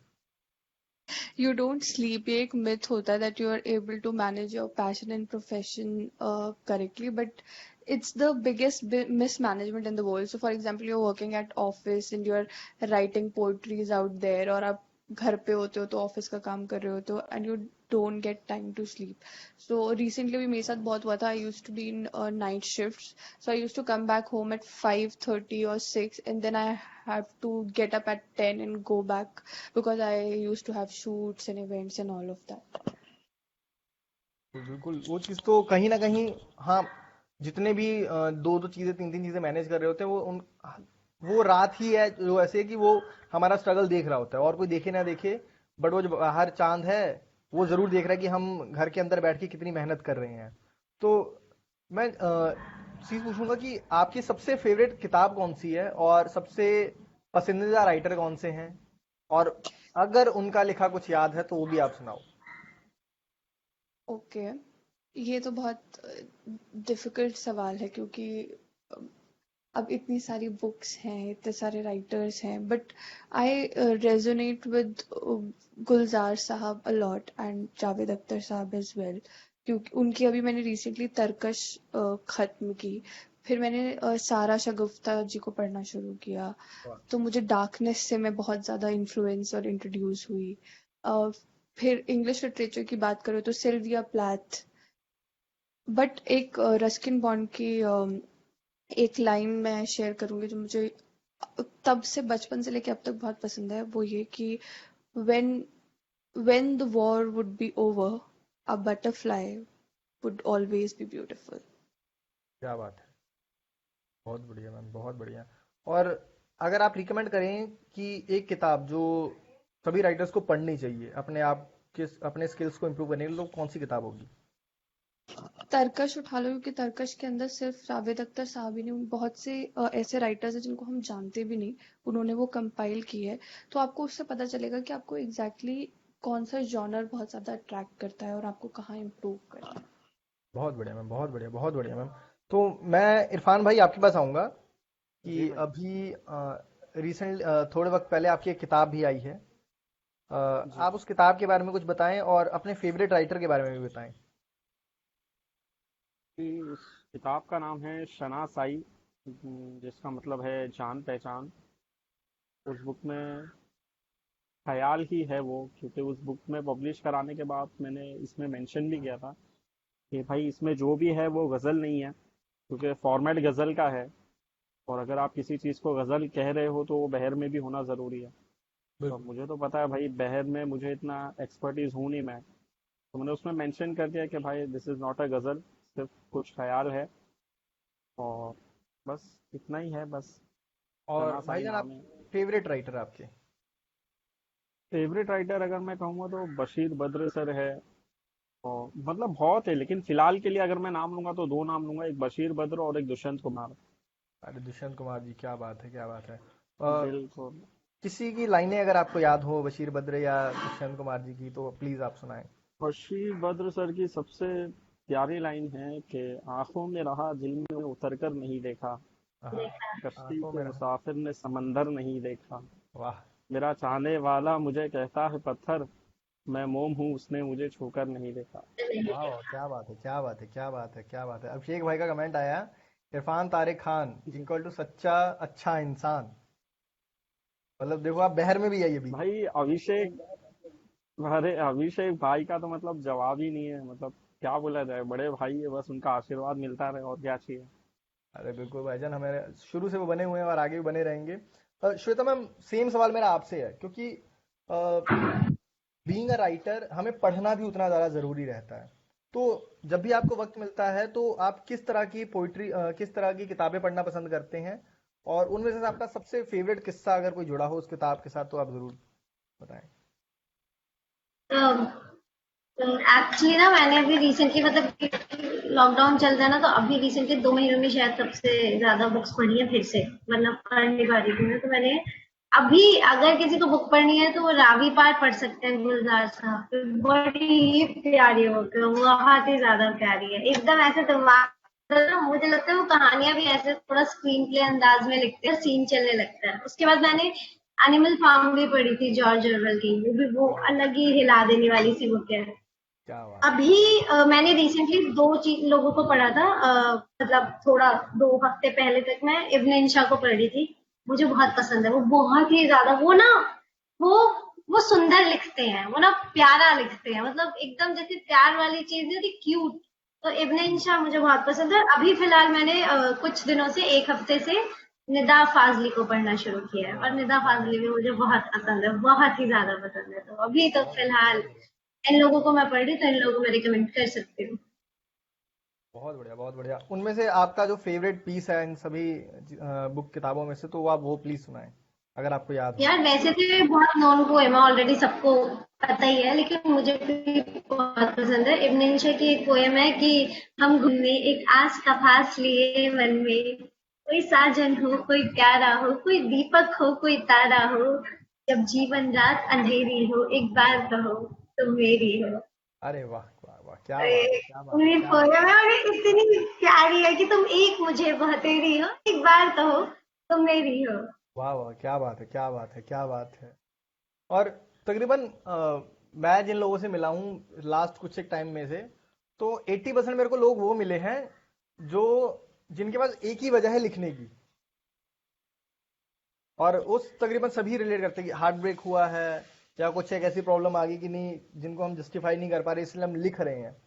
तो मैं मैं आपके थ्रू बताना चाहूंगा कि जरूरी नहीं है ऐसा हो, बट फिर भी अगर आप उनको अगर कुछ एक नसीहत देना चाहें तो आप क्या देंगे श्वेता मैम, जो सिर्फ और सिर्फ एक जिनका वजह लिख रहे हो। जैसे राइट नाउ जिनका अभी क्या है, मैं लोगों से मिलता हूँ तो वो सीधा ये कहते हैं कि जी मेरा दिल टूट गया था इसलिए मैं लिख रहा हूँ। ठीक है, क्या मेरा दिल बात टूट कर गया था रहे हो, इसलिए मैं वाह। लिख रहा हूँ। नहीं, नहीं, ज्यादातर आपको लोग यही मिलते हैं। ठीक है, अब उस एग्रेशन को अगर फोकस करना हो तो किस तरह से किया जा सकता है, वो चीज आपको बुझनी, क्योंकि हम एक नेगेटिव स्टेट ऑफ माइंड में है कि हम नेगेटिव नेगेटिव नेगेटिव चीजें सोच रहे हैं, तो उसको पॉजिटिव में कैसे कन्वर्ट किया जा सकता है, उसके लिए आप कोई एक टिप देना चाहें। तो ऐसा नहीं है कि सब लिखते हैं, आई एम टेलिंग यू, कुछ लोग जिम भी करते हैं, जिनने आधे वही पढ़े होते हैं, जिनका दिल टूट गया। नहीं बट नहीं नहीं, वैसे वो वाली कई चीज है, कई लेकिन आईएएस की तैयारी भी करते हैं कोई ताकि आईएएस की तैयारी भी करते हैं। सी यूपीएससी याद होगा, इसी वजह से क्लास होता है कि ऐसे कैसे। अभी मैं एक दोस्त से मिला, वो कहता है कि वो आईएएस की तैयारी करता है अचानक से, मतलब उसने जर्नलिज्म मास्टर्स की और अच्छी खासी जिंदगी चल रही थी, फिर पता नहीं अचानक से क्या हो। कहता मैंने उससे काफी टाइम बाद 4-5 महीने बाद बात की, तो मैंने कहा भाई क्या कर रहा है, कहता मैं आईएएस की तैयारी कर रहा हूँ। मैंने कहा क्यों, क्या हुआ, कहता है कि मैं इंतकाम लूंगा। मैंने कहा वाह। हाँ, तो पता वो नहीं, मुझे चीजें ऐसा लगता है जो लिखते हैं ना वो काफी सैड लोग होते हैं, क्योंकि वो अपने ब्रेकअप को भी रोमांटिसाइज कर देते हैं। उसमें कुछ बिल्कुल। है नहीं रोमांटिसाइज करने वाला, बट ठीक है, मतलब दे आर थोड़ा सा लेस प्रैक्टिकल लोग कि वो गई है ये वो, तो थोड़ा सा सुंदर सिनेरियो बना लो अपने दिमाग, ये वाली सारी चीज। बट वही है कि सब लोग नहीं वो रहते, जब स्टार्टिंग में थोड़ा सा ज्यादा इमोशन होता है तो लिखना शुरू होगा, लिखना शुरू होगा, लिखना शुरू होगा, लेकिन वो धीरे धीरे ना फेड आउट होता रहता है, एंड वो लिखने की जो मन करता है वो भी फेड आउट होने लगता है। मतलब जैसे कि अभी तुम रूपम से दिल्ली सर्किट के बारे में बात कर रहे थे, जी। तो दिल्ली सर्किट, मैं भी तभी दिल्ली सर्किट में आई थी जब दिल्ली सर्किट नया नया ही शुरू हुआ था, सिर्फ 2-3 लोग ओपन माइक कराते थे, एंड यू वोंट बिलीव, तब हर कोई लिख रहा था, हर कोई हर कोई हर कोई। लेकिन अब 2 साल बाद छट के बहुत कम लोग रह गए हैं जो कि तब से लिख रहे थे और अब तक लिख रहे हैं। हमारे बिल्कुल खुद के साथ कितने सारे दोस्त थे जो ओपन माइक्स में मिलते थे, राइट, कि अभी ये बिल्कुल। मिल रहा है, अभी ये अगला ओपन माइक, अगला open mic, I don't know reasons क्या है, बट सब लोग अलग हो गए हैं, अब नहीं लिख रहे हैं वो लोग। अगर उस टाइम पे मुझे किसी ओपन माइक में 200 लोग मिले थे और वो 200 के 200 लिख रहे थे, और 200 के 200 उस टाइम पे तो सभी गुलजार बनने का सोच रहे थे, लेकिन अभी नहीं है, अभी वो 5 ही हैं 200 में से। बिल्कुल अभी भी एंड नाउ उनको बस एक दिशा मिल गई, एक वे मिल गया कि ठीक है आगे इसी में कुछ ना कुछ करना है। तो इट बिल्कुल हैपेंस बिल्कुल लाइक दिस।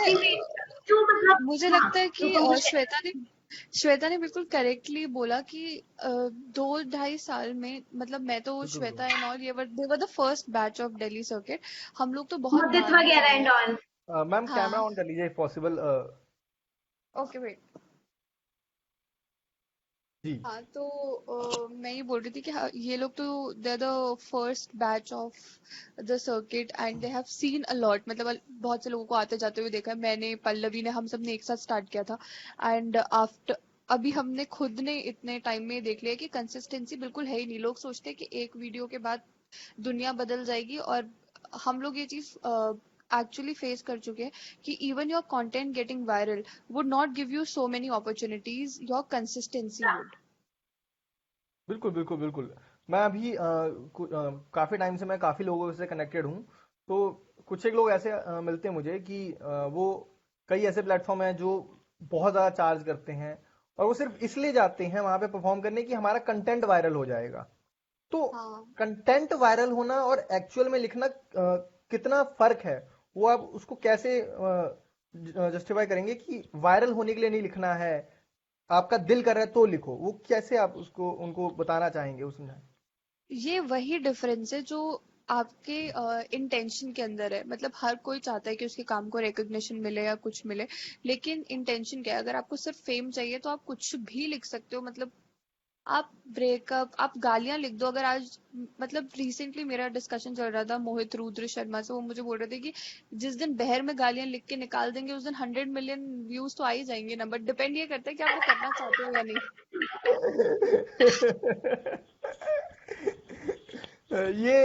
ये लोगों को लगता है कि आप बहर में लिख लेंगे तो ज्यादा व्यूज मिल जाएंगे, बट अगर करंट सिनेरियो की बात करें तो ख्याल लिखने वालों के व्यूज कंपैरेटिवली बहुत ज्यादा हैं जो बहर में लिख रहे हैं।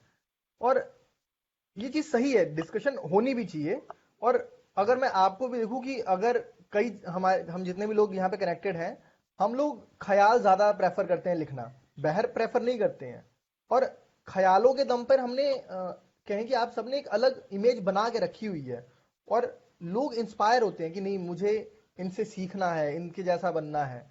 तो कैसे ख्याल और बहर, ख्याल इंपॉर्टेंट है तो कैसे आप उन्हें चीजों को बताएंगे कि ख्याल पे ही टिके रहो या बहर सीखना ज्यादा जरूरी नहीं है, वो चीजें।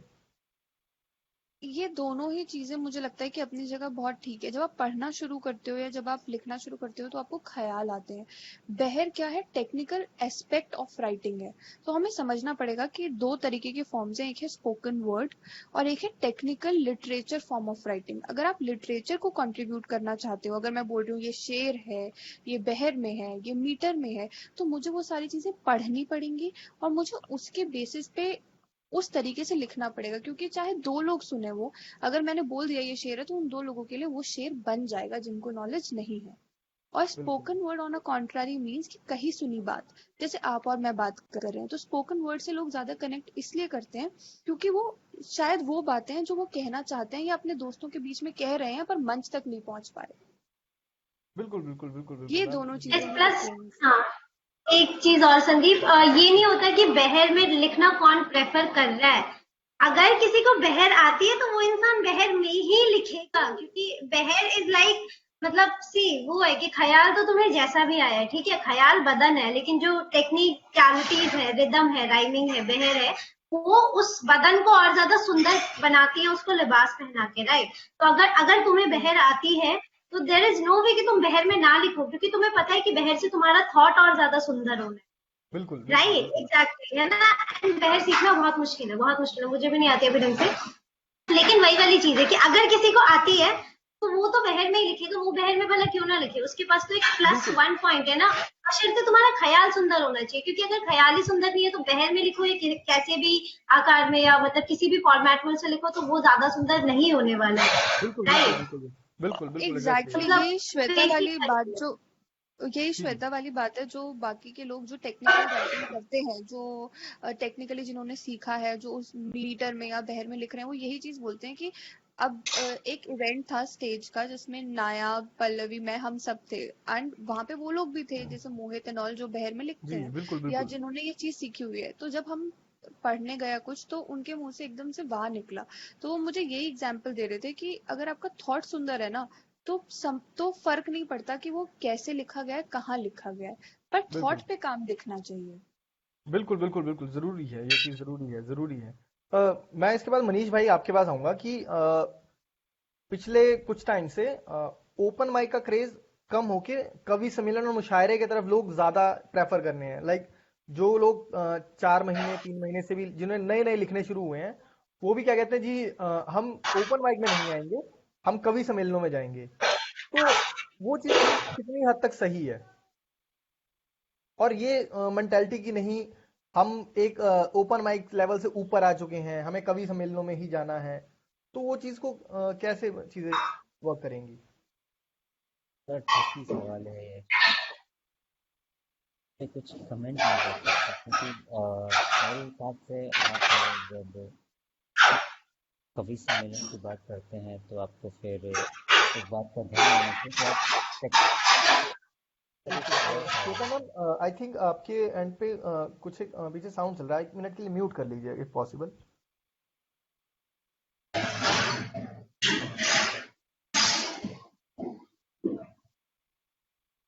Done done, thank you. अब मनीष भाई।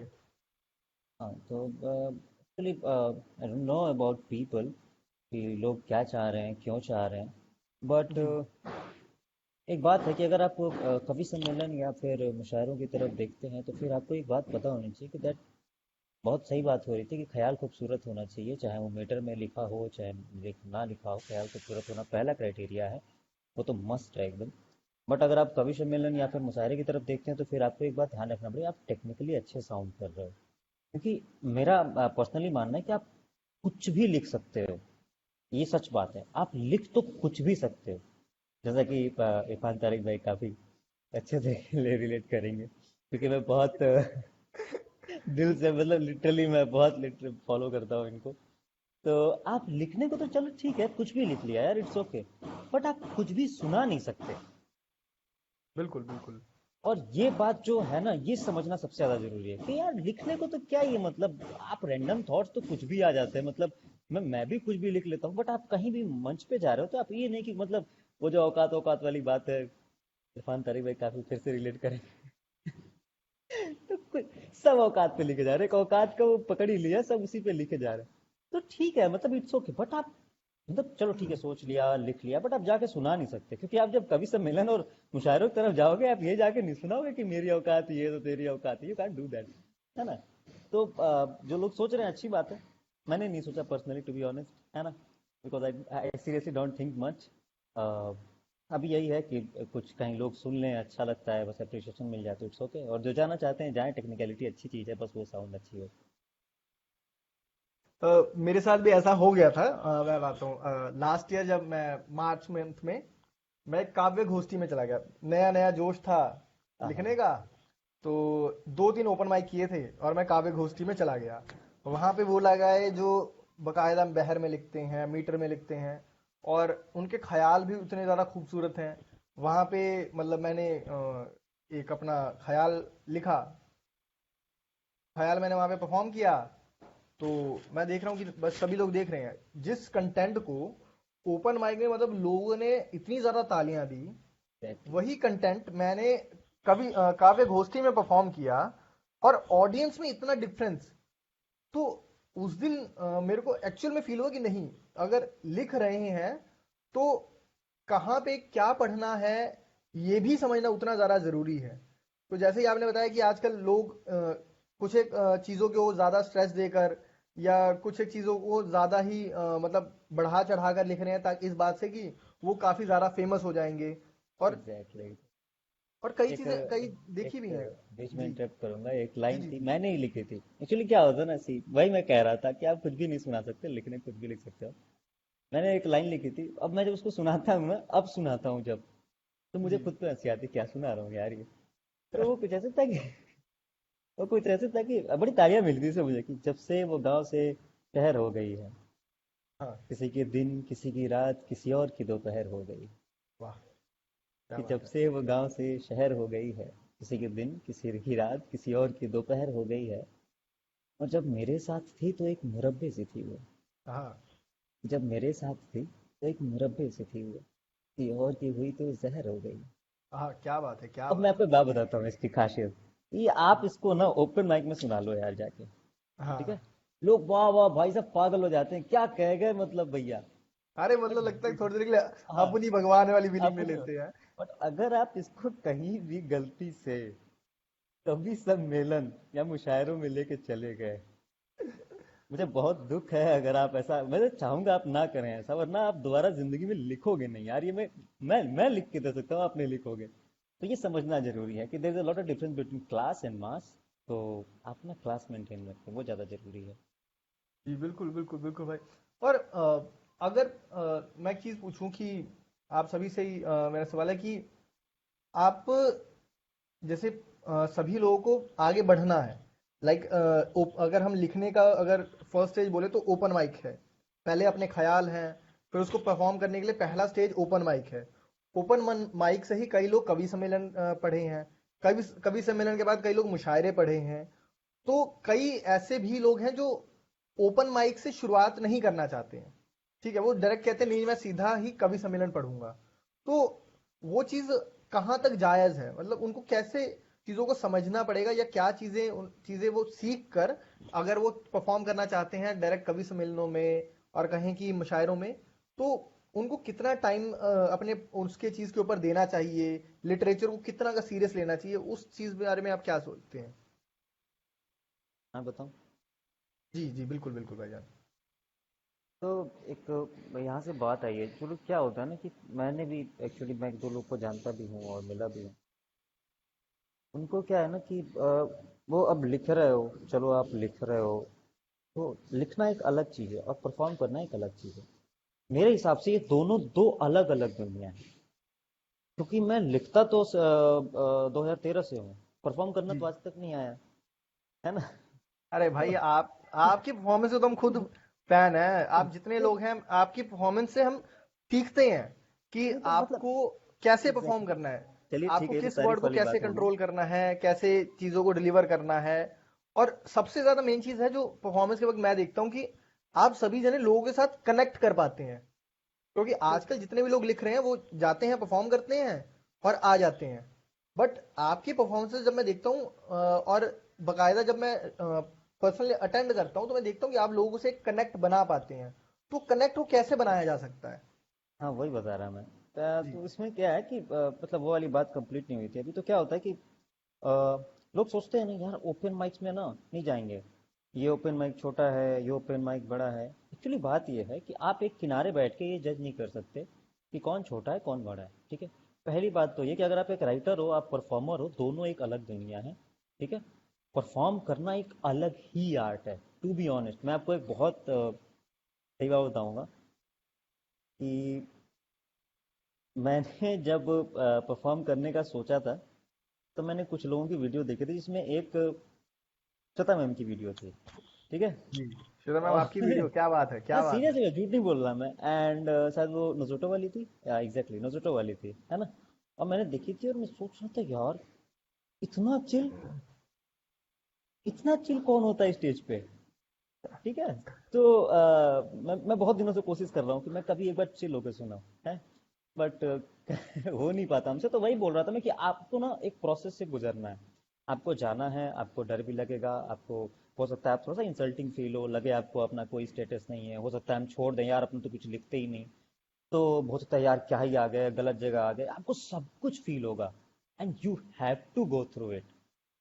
आप बिल्कुल। इसको इग्नोर करके सीधे वहां पहुंचना चाहते हो कि मैं एक बड़ा राइटर हो जाऊं, रिनोर में, नहीं, इम्पॉसिबल। अगर हो सकता है तो भाई किस्मत, अब मेरी तो ना है ना। मेरी तो ना है तो मैं वही बोलता हूँ, आपको प्रोसेस से गुजरना है, चाहे ओपन माइक से हो। तो आप इसे कवि सम्मेलन डायरेक्ट कैसे कोई जा सकता है, मतलब दिस इज। और कंटेंट की बात हुई तो रिलेटेबिलिटी ज़्यादा जरूरी है मेरे हिसाब से, अगर आप ऑडियंस के लिए कर रहे हो तो। बिल्कुल बिल्कुल बिल्कुल बिल्कुल बिल्कुल। कि बहुत सही, बिल्कुल सही बात है। क्योंकि रूपा लिखने के मैम, लिए तो जी जी जी भाई, प्लीज कंटिन्यू करें, कंटिन्यू करें फिर। तो छोटी सी बात, क्योंकि लिखने के लिए तो खैर एक कमरे में बैठ के हम कॉपी कलम लेके चाहे फोन में टाइप कर लिया, चलो ठीक है डन, हमारे ख्याल है हमारी इमोशन है। जी ऑडियंस भी तो रिलेट करे, हाँ बिल्कुल। क्योंकि अगर आप बाहर आके परफॉर्म कर रहे हो तो ऑब्वियसली आप सुनाने के लिए आए हो, आप चाहते हो सामने वाला रिलेट करे, सामने वाला सुने उसको, सामने वाले फील ले उसकी। तो फिर आप सामने वाले के हिसाब से भी चलो ना, थोड़ा सा हल्का सा, कि सामने वाला उसको रिलेट कर पाए। अब आप अपना ही एकदम थोप दोगे उसमें, ठीक है? तो जरूरी नहीं है, हर पोएट्री की अलग अलग ऑडियंस है। मैं किसी प्यार वाली महफिल में जाके रावण पोएट्री थोड़ी सुनाऊंगा, लोग कहेंगे क्या बिल्कुल। आदमी पकड़ के लाया हो ये। तो ये सीरियस सी बात है कि रिलेटिबिलिटी सबसे ज्यादा जरूरी है अगर आप परफॉर्म करने जा रहे हैं तो। जी बिल्कुल बिल्कुल भाईजान, बिल्कुल। रूपा मैम, रूपा मैम हाँ जी कनेक्टेड हाँ हैं? जी हाँ जी हाँ जी हाँ जी। थोड़े टाइम पहले, एक साल पहले आपने परफॉर्म किया था सोशल हाउस के साथ, हाँ और उससे पहले आपके फॉलोअर अप्रॉक्स, मतलब पहले के मुकाबले थोड़े से कम थे। हाँ। सोशल हाउस में आपने परफॉर्म किया, ब्रांड वैल्यू भी बढ़ी। तो वो चीज़ मैं पूछना चाह रहा हूँ कि लाइफ में क्या चेंज आया। लाइक पहले, आप पहले और जब सोशल हाउस और बड़े ही स्टेज पे परफॉर्म करने से पहले लाइफ कैसी थी, और इन सब स्टेज पे परफॉर्म करने के बाद जो एक फैन बेस तैयार होता है, उसमें क्या डिफरेंस आया है दोनों में, और वो नॉट कैसे ओनली आपने मैनेज किया? नॉट ओनली सोशल हाउस यार, पता है एक्चुअली हुआ होता क्या है कि जब मैंने परफॉर्म किया था, मैं मतलब वो पल्लवी, मतलब हम लोगों ने जब शुरू किया था तब उस टाइम पे social house was not that big कि हाँ बिल्कुल बहुत बड़ा नाम है या कुछ भी है। बट बिल्कुल। ये चीज हुई थी कि सोशल हाउस में परफॉर्म करने के बाद जैसे उन लोगों ने वीडियो डाला है, कुछ डाला, तो बहुत से लोगों ने आपको ढूंढ के, सोशल हाउस की जो ऑडियंस है ना, वो मैं कहूँगी एक टियर 3 ऑडियंस है। टियर 3 इन द सेंस कि वो लोग क्या है, अगर उनको आपने कुछ सुनाया तो वो आपको ढूंढेंगे भी, आपको फॉलो भी करेंगे। तो वो एक आपका फैन बेस तैयार होने लग जाता है। बाकी जितने भी प्लेटफॉर्म्स हैं उनकी अगर टियर 1 टियर 2 ऑडियंस है, जैसे आप और मैं, हमें किसी का कंटेंट अच्छा लगेगा या कोई अच्छा सुना रहा है, हमें कोई बंदा भी अच्छा लगेगा, हम उसको एक मैसेज कर देंगे, लाइक कर देंगे, हम फॉलो कर लेंगे, ज्यादा से ज्यादा हम उसके फैन नहीं बनेंगे। जी ये एक डिफरेंस हो जाता है कि जैसे अभी सर भी बोल रहे थे कि आपको पता होना चाहिए किस ऑडियंस को आपको क्या सुनाना है।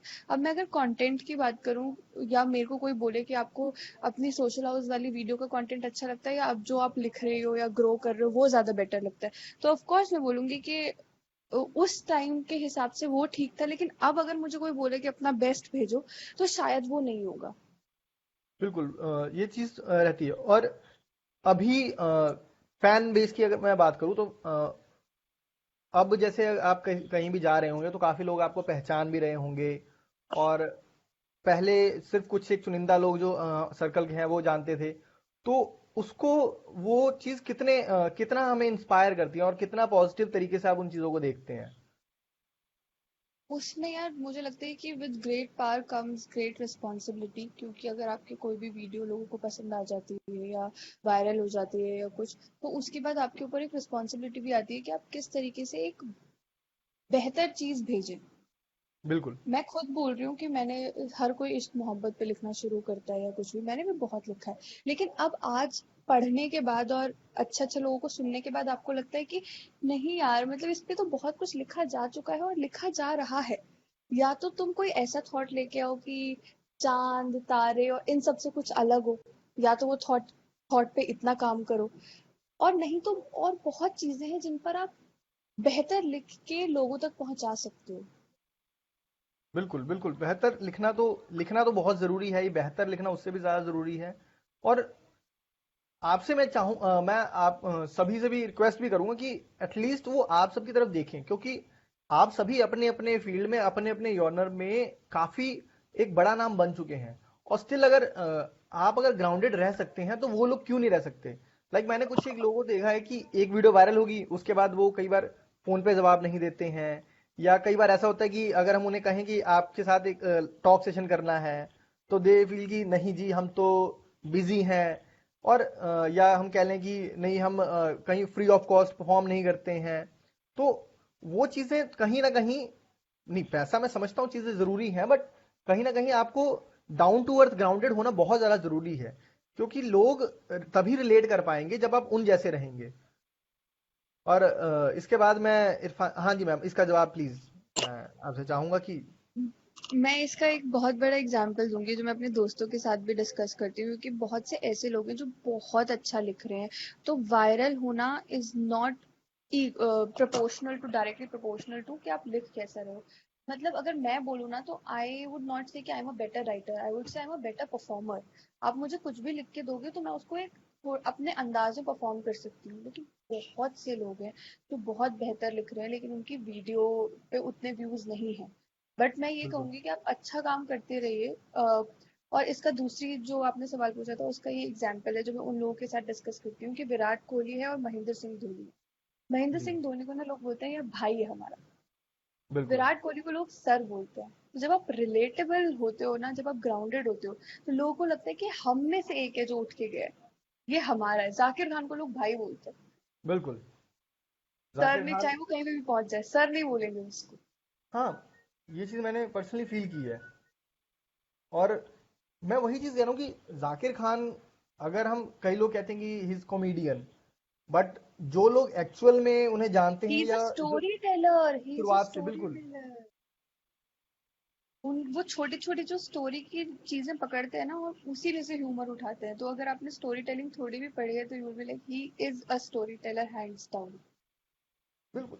वही एक, हम लोगों को चीज़ों को सही तरीके से समझ नहीं पाते या कहें, क्योंकि मैं जाकिर खान से बहुत इंस्पायर हूँ। अगर मैं बात करूँ तो कई समहाउ मैं जब लिखता हूँ तो मैं कोशिश करता हूँ कि मैं उनकी तरह फील करके कुछ लिखूं, क्योंकि उनका ऑब्जर्वेशन जो इतना स्ट्रांग है वो बहुत कम लोगों में देखने को मिलता है। और समहाउ काफी लोग चाहते हैं कि वो जाकिर खान बने, क्योंकि उनको कॉमेडियंस भी उतने पसंद करते हैं और पोएट्स भी पसंद उतने करते हैं और स्टोरी टेलर भी उतने ही पसंद करते हैं। और अगर मैं पूछूं कि जाकिर खान के अलावा अगर कोई एक नाम जो तीनों जगह पे फिट बैठे, तो कौन होंगे? जिनका सेंस ऑफ ह्यूमर भी अच्छा हो, पोइट्री भी अच्छी करते हो, स्टोरी टेलिंग भी अच्छी करते हो, कंप्लीट पैकेज। अब ये सोचना पड़ेगा कि उनके अलावा कौन है जो तीनों चीजें अच्छी करते हैं। आई थिंक केनी सेबेस्टियन इज, उनका ह्यूमर काफी डार्क है। मुझे ही डज म्यूजिक ऑल्सो, केनी सेबेस्टियन का मैं नाम लूंगी। अरे वाह, क्या बात है, क्या बात है, क्या बात है। और इरफान भाई, मैं आपकी तरफ आता हूँ। बहुत बहुत शुक्रिया मैम। इसके साथ इरफान भाई, मैं एक चीज जी भाई। पूछूंगा कि बीइंग अ पोएट और बीइंग अ मीम्स किंग, दोनों को कैसे बैलेंस हाँ, करते हैं? क्योंकि कई बार तो ऐसा आता होगा कि अगर आपने एक ख्याल आया, उसके बाद उसके साथ साथ उसका मीम भी बनना शुरू हो जाता होगा कि अगर मैं ये लाइन लिखूंगा तो इसके ऊपर ये मीम बन सकता है। तो कैसे उसको कंट्रोल करते हैं आप? बिल्कुल भाई, इसमें मतलब कंट्रोल करने की बात ही नहीं है। कभी ख्याल आया तो ख्याल लिख के डाल दिया, कभी मीम आया तो मीम बना के डाल दिया, ऐसा कुछ नहीं है मतलब। पर कई बार ऐसा हो कि अगर आप फेसबुक वॉल अपनी चेक कर रहे हो, आपने उसमें ख्याल लिखा हो और अचानक सुना यार इस पे अच्छा मीम बन सकता है, हाँ, ऐसा भी हुआ है, कई दफा हुआ है, कई दफा। तो उस वक्त आप क्या करेंगे? अपने ख्याल को मीम में कन्वर्ट करेंगे या वो ख्याल को ख्याल रहने देंगे? नहीं, बिल्कुल बनाऊंगा मैं, उसमें कुछ नहीं है, बिल्कुल मीम ही बनाऊंगा मैं, बिल्कुल बनाऊंगा।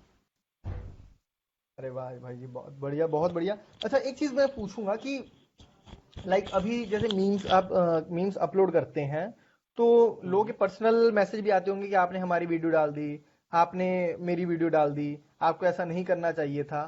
तो आप उनको क्या बोलते हैं, मतलब क्या सलाह देते हैं? मैंने तो अब तक यही दी, मैंने कहा भाई कि सबसे पहली बात तो मैं ट्रोल नहीं कर रहा हूँ, क्योंकि ट्रोलिंग उसको कही जाती है कि अगर आप क्रिटिसाइज करके कुछ कैप्शन में डाल रहे हो। जी। मैंने अब तक डाली है सिर्फ वीडियोस ही डाली है। और मैंने जी। बोल रहा हूँ, जब आप उधर जाके 500 रुपए के लिए एक वीडियो बना सकते हो, तो मैं तो आपका फ्री में वीडियो डाल रहा हूँ, उसके लिए क्या दिक्कत है आपको? बिल्कुल। नहीं, एक चीज तो है, तो क्योंकि होता अभी है। बिल्कुल मैं वही चीज देख रहा था कि उसमें अच्छी वीडियोस भी डाली हैं, कुछ एक कंटेंट जिनको नहीं होना चाहिए वो भी जा रहे हैं, ताकि उन लोगों को समझ भी आए। और एक कुछ एक बातें जो कुछ भी लिख रहे हैं उनके लिए एक छोटा सा मैसेज, जो कुछ भी लिख रहे हैं उनको। नहीं, नहीं, ऐसा नहीं होता संदीप भाई। कैसा होता है, अभी जैसे आज आप लोग भी चैनल चला रहे हो, ठीक है? जी। तो अगर आप लोग के पास 50 वीडियो है और आपका अपना यूट्यूब चैनल है, तो ऐसा नहीं आप 50 की 50 वीडियो डाल दोगे। बिल्कुल। आप एटलीस्ट एक बंदे को रखोगे, उसको बोलोगे कि भाई अगर किसी के कंटेंट में कुछ ऐसी चीज है जो लोगों को नहीं सुनना चाहिए, सुनने के बाद हो सकता है आपके चैनल के बारे में कोई कुछ क्या सोचे। बिल्कुल। तो वैसा प्रोसेस हो तो समझ में आता है, वो वैलिड पॉइंट है। लेकिन अगर ऐसा लग रहा है कि नहीं भाई बंदे से 500 रुपये आ गए, चल भाई उसका वीडियो डाल दे, कंटेंट कुछ भी, अपने को क्या, अपने को तो पैसे से मतलब है। तो वैसा चीज करने के बाद में फिर अगर बंदा बोलेगा मैं पोइट्री के लिए काम कर रहा हूँ, मैं स्टेज के लिए काम कर रहा हूँ, मैं आर्टिस्ट को प्रमोट कर रहा हूँ, तो कुछ नहीं कर रहा भाई, तू बिजनेस कर रहा है। बिल्कुल बिल्कुल, वो सिंपल सी चीज़ है बात ही है। है।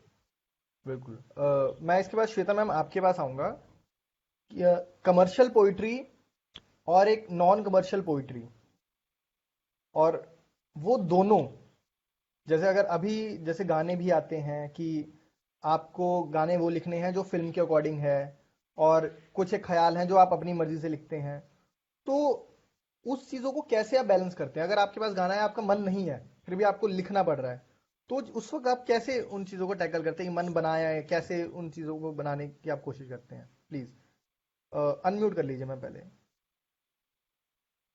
बेसिकली सवाल ये है कि कमर्शियल पोइट्री और एक नॉन कमर्शियल पोइट्री कैसे डिफरेंस है, और कैसे दोनों को बैलेंस करके रखा जा सकता है इस पोइट्री कम्युनिटी में? यार वही है कि तुम जब स्टार्टिंग में लिखना शुरू करते हो तो तुम्हारे खुद के ख्याल इतने ज्यादा पुख्ता नहीं होते, क्योंकि तुम खुद ही इतनी ज्यादा गहराई में नहीं गए हो, तुम ऊपर ही ऊपर तैर रहे हो। एंड वही वाली चीज होती है कि तुम उस टाइम पे रिलेटेबल कंटेंट लिखना शुरू करते हो, जैसे कि जो पोयम नोजुटो वगैरह पे है मेरी, स्टार्टिंग में जो आई थी, तुम थे हम्म। या उम्मीद भरी चाहे, या स्टार्टिंग में जितनी भी आई है वो सब हम्म। वही है।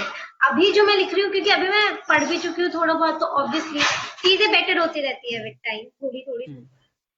तो अब शायद जो मैं लिखूंगी ना वो मुझे तो अच्छी लगेगी, लेकिन वो शायद ऑडियंस को इतनी अच्छी ना लगे, क्योंकि बिल्कुल। वो भी डिसाइड करना होता है कि तुम कौन सी ऑडियंस के सामने परफॉर्म कर रही हो, तुम्हारी टारगेट ऑडियंस कौन सी है। तो अगर तुम कमर्शियल ऑडियंस के लिए ही लिख रहे हो और तुम्हें पता है कि तुम्हारा इस पोएट्री या इस स्क्रिप्ट का पर्पस सिर्फ पैसे के लिए है, ये तुम नहीं है, मतलब इतना दिल से नहीं निकला है, तो you do it right, you have to do it, क्योंकि खाना भी खाना है।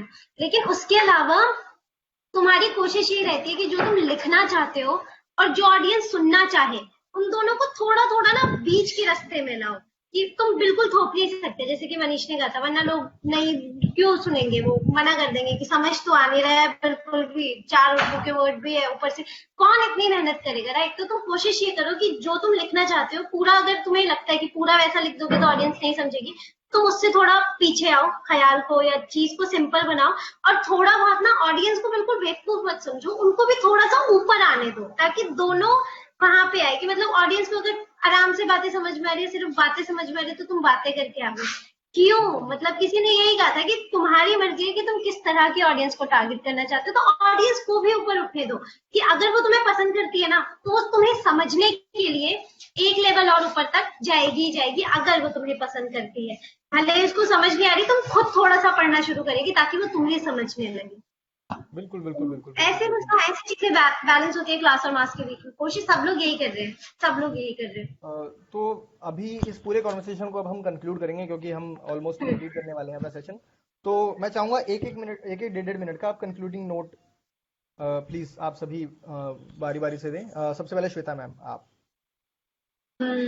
जो लोग सुन रहे हैं, अगर लिखते हैं तो लिखते रहिए, नहीं तो खाना वाना बनाते रहिए, खाते रहिए, सोते रहिए। क्वारंटाइन चल रहा है तो, और ये बिल्कुल मैं लास्ट टाइम भी कहा था, ये बिल्कुल भी जरूरी नहीं है कि क्वारंटाइन चल रहा है तो तुम कोई नया टैलेंट सीख के ही बाहर लिखी हो, राइट। सेल्फ इंट्रोस्पेक्ट करो, सीखने का मन है तो सीखो, नहीं सीखने का मन है तो फोर्स नहीं कर रहा है कोई तुम्हें, मत सीखो, जस्ट बी यू, मतलब स्लोली ग्रेजुअली आने दो, जो अपने आप हो रही है, चीजें फ्लो में हो रही है, बह रही है, रहने दो, फोर्स मत करो किसी भी चीज को। और अगर कोई नई एक्टिविटी सीख गए तो अच्छी बात है, नहीं भी सीखी हो तो इसमें कुछ बुरी बात नहीं है, just have this time your way, मतलब पुरानी चीजों को देखो, नई चीजों को देखो, कंक्लूड करने की कोशिश करो कि क्या ही है, मतलब ठीक है, बस खुश रहो, बस खुश रहो इन एनी वे, जो भी चीज तुम्हें खुश रखती है तुम बस खुश रहो। ठीक है जी, सब खुश रहो, मैं भी बहुत खुश हूँ। इसके बाद रूपा मैम आपके पास आते हैं। मैं बस यही कहूंगी कि जैसे श्वेता ने बोला कि खुश रहो, खुश रहना ज्यादा इम्पोर्टेंट है। मैं रिलेशनशिप एडवाइस भी लोगों को बहुत देती हूँ कि साथ रहना जरूरी नहीं है, खुश रहना बहुत जरूरी है। तो खुश रहो, जितना खुश रहोगे उतना खुद बेहतर बन पाओगे। तो उस लड़ाई में हम नहीं है कि कौन यहाँ से, कोई टैलेंट हंट नहीं चल रहा कि कौन यहाँ से बेस्ट बन के निकलेगा। अभी हम सब सर्वाइवल इंस्टिंक्ट पे आ गए, सर्वाइव करना बहुत इंपॉर्टेंट है। तो जो आपको खुशी दे वो करो, लिखो, पढ़ो, देखो, और अपनी जर्नी रहने दो, किसी के साथ कंपेयर मत करो, क्योंकि वो किसी और की जर्नी है। तो आप जीते रहो, सफर खूबसूरत है मंजिल से भी। बहुत बढ़िया मैम, बहुत बढ़िया। सफर खूबसूरत है मंजिल से बस भी। सॉरी टू इंटरप्ट यार, वो रूपम ने कहा ना कि मतलब पास रहना हाँ जरूरी नहीं। प्लीज प्लीज, मैं सुनाए कुछ कल सुनाइए पढ़ सुनाइए। रही थी और वो मुझे दो लाइन याद आ गई, पीयूष मिश्रा सर की है ये दो लाइन की अरे वाह। दूजे बदन की क्या जरूरत सर्द गर्मी के लिए, हाँ क्या बात दूजे बदन की क्या जरूरत सर्द गर्मी के लिए, जो दूर से ही ना हुआ एहसास भी कोई खास है। है। हाँ क्या बात है, क्या बात है, क्या बात है, क्या बात है। रूपा मैम, जाते जाते एक पोइट्री भी मैं आपसे सुन लूंगा, क्योंकि अभी तक हमने आपसे पोइट्री नहीं सुनी है। यह वास्तव में डरावना है कि जिन चीजों के बारे में आप बात करना चाहते हैं वे आपके मुंह से नहीं निकल रहे हैं। क्यों? क्योंकि वास्तव में आपके पास इसके लिए शब्द नहीं है। क्या बात आप आप खुद को कायर कहते हैं। आप विफलता के बारे में सोचते हुए रात 2 बजे उठते हैं और इसे अपने आप से कहते हैं, आज की रात फिर नहीं सो पाया, यह अनिद्रा है। है। 2 तकिए के साथ दूर अपने गद्दे पर और एक रजाई। लोग इसे आरामदायक कहते हैं, जिसका अर्थ है कि आराम खरीदा जा सकता है। जो आपने अपने डर से लड़ने के लिए खरीदा था, आज अर्धरात्रि में विफल हुआ।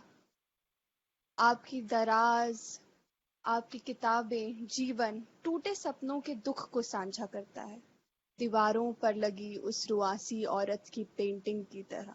और आपके साथ सो रहा इंसान चुड़ैलों के तेल की तरह महकता है, और आप उसके वहां होने का कोई भी एक भी कारण नहीं खोज सकते। क्या बात आप नींद के लिए तरसते हैं, आप रात्रि 2 बजे उठकर एक नोट लिखते हैं।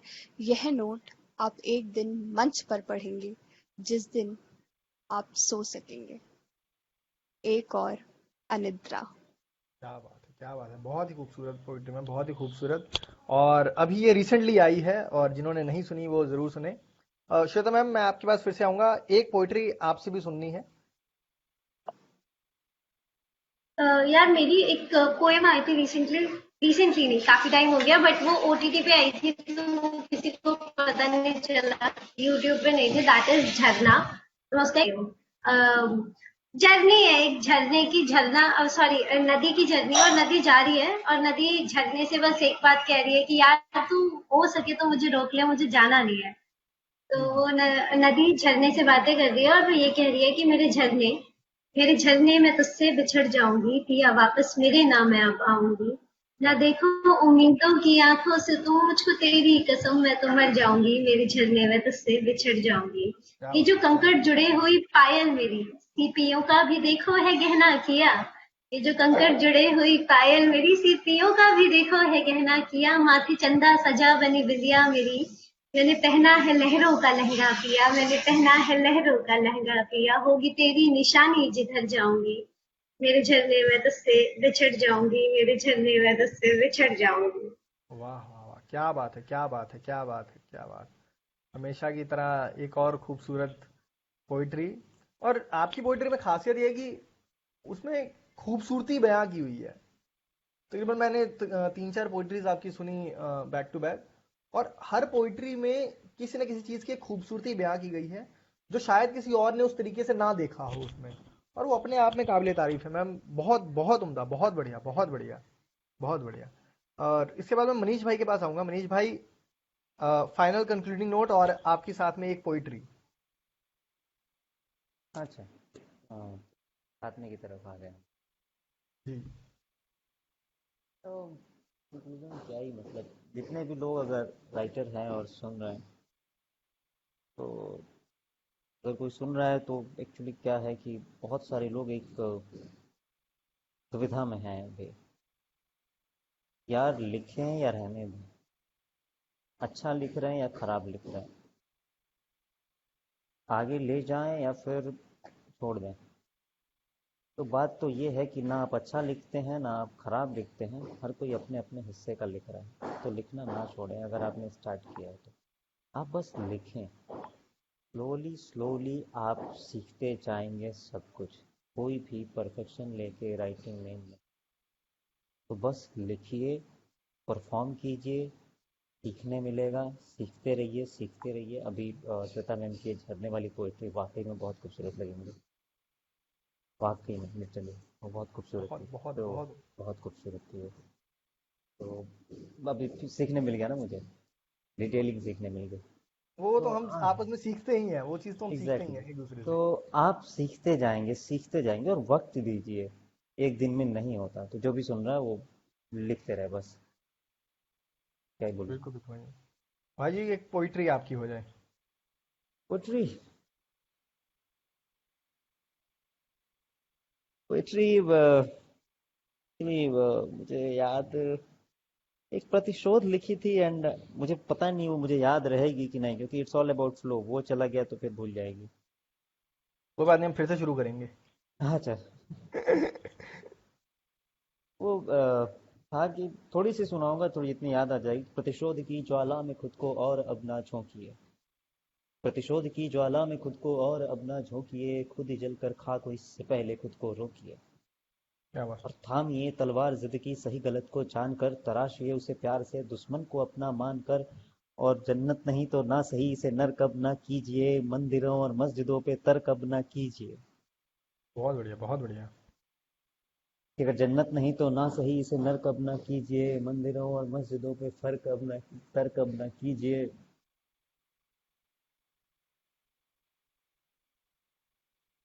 अगर जन्नत नहीं तो ना मैं सही एक इसे सेकंड नर्क। रिवाइंड, मैं 1 मिनट रिवाइंड करता हूँ, फिर से शुरू करते हैं। अच्छा अच्छा अच्छा अच्छा।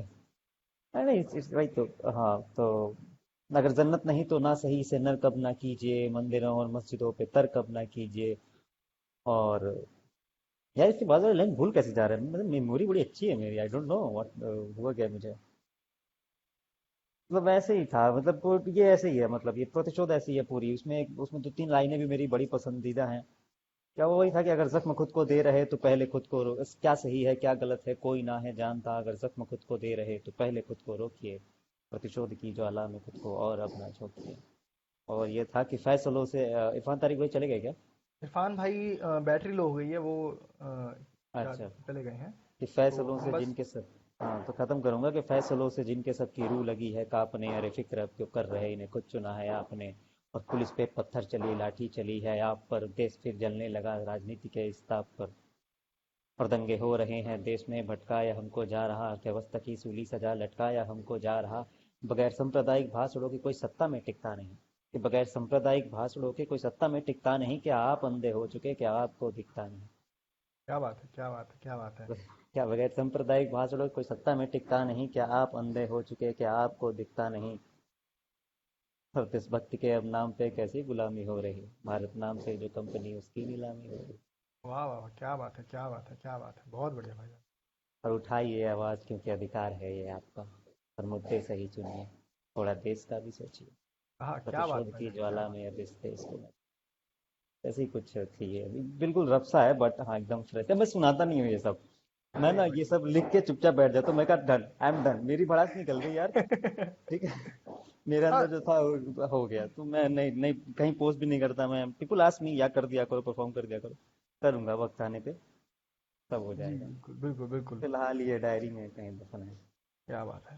तो इसके साथ ही मैं इस कॉन्वर्सेशन को मैं ख़त्म करने के पॉइंट पे आ चुका हूँ। आप सभी का बहुत बहुत शुक्रिया। 2 घंटे और हो गए? हाँ 2 घंटे हो गए, काफ़ी हमें भी नहीं पता लगा बात करते करते। सीरियसली। और इस कॉन्वर्सेशन से जो मैंने जो सीखा पर्सनली, तो वो मैं ज़रूर साझा करते करते जाऊंगा कि जो इस 2 घंटे की कॉन्वर्सेशन में इरफान भाई, रूपम मैम, श्वेता मैम, मनीष भाई, आपसे मैंने सीखा कि ज़रूरी नहीं है कि आप हर वक्त लिखो, पर जितना लिखो अच्छा लिखो। दूसरी, हर किसी का एक स्ट्रॉन्ग जोन है, ज़रूरी नहीं है कि वो हर चीज़ ट्राई ना करे, वो हर चीज़ ट्राई करे, बट जो उसका स्ट्रॉन्ग जोन है वो उसे पहचाने और उस पर वो और ज़्यादा मेहनत करे। और जैसे कि श्वेता मैम ने बताया कि कमर्शियल होना ज़रूरी है, पर कमर्शियल होने के साथ साथ अपने आप को अंदर से नहीं मारना है, वो चीज़ों का भी ध्यान रखें। रूपा मैम ने अनिद्रा पोइट्री सुनाई की, और उससे एक चीज़ मैंने सीखी कि आपके पास आराम के सभी चीज़ें होने के बावजूद ज़रूरी नहीं कि आप आराम कर पाओ या आपको उस प्रकार का आराम मिल पाए। तो आप वो करो जिससे आपको खुशी मिले, आराम मिले, आप अपने आप को सेटिस्फाइड फील कर सको। और मनीष भाई, आपसे मैंने ये सीखा कि जब भी जॉब छोड़नी हो तो बैंक बैलेंस बना लो, एग्जैक्टली। ताकि आप कम से कम एक महीने, 2 महीने और 4 साल 5 साल तक अपने आप को क्वारंटाइन करके रख सको। Exactly exactly. इरफान भाई से मैंने सीखा कि आपको चीज़ों को डिफ्रेंशिएट करना पड़ेगा, आपको समझना पड़ेगा, लोगों को सुनना भी पड़ेगा, और क्रिटिसिज्म को भी पॉजिटिव तरीके से लेना पड़ेगा, ताकि आप और अच्छा और बेहतर इंसान बने। तो इसके साथ ही मैं इस कॉन्वर्सेशन को कंक्लूड करता हूं, और आप सभी का बहुत बहुत बहुत बहुत शुक्रिया। और जितने लोग हमारे साथ जुड़े थे, थॉमसन पॉल भाई जुड़े हुए थे, नवीन गुप्ता सर जुड़े हुए थे, और ओम राम पंखेड़े जुड़े हुए थे, इसके अलावा मनीष भाई, परवीन भारती जी जुड़े हुए थे, अभिषेक भाई जुड़े हुए थे, कबीर अल्तमश जी जुड़े हुए थे, अनंत गुप्ता भाई जुड़े हुए थे, तेजवीर भाई थोड़ी देर के लिए आए थे। तेजवीर भाई को हमने बहुत मिस किया इस कॉन्वर्सेशन में, और मैं दुआ करता हूँ वो जल्दी ठीक हो, अगले कॉन्वर्सेशन में वो ज़रूर इस चीज़ का हिस्सा बने। तो इसके साथ ही आप सभी का बहुत बहुत बहुत शुक्रिया, और इसके साथ ही मैं आप सबसे विदा लेता हूँ, विदा लेता हूँ। So much. चलिए, बाय।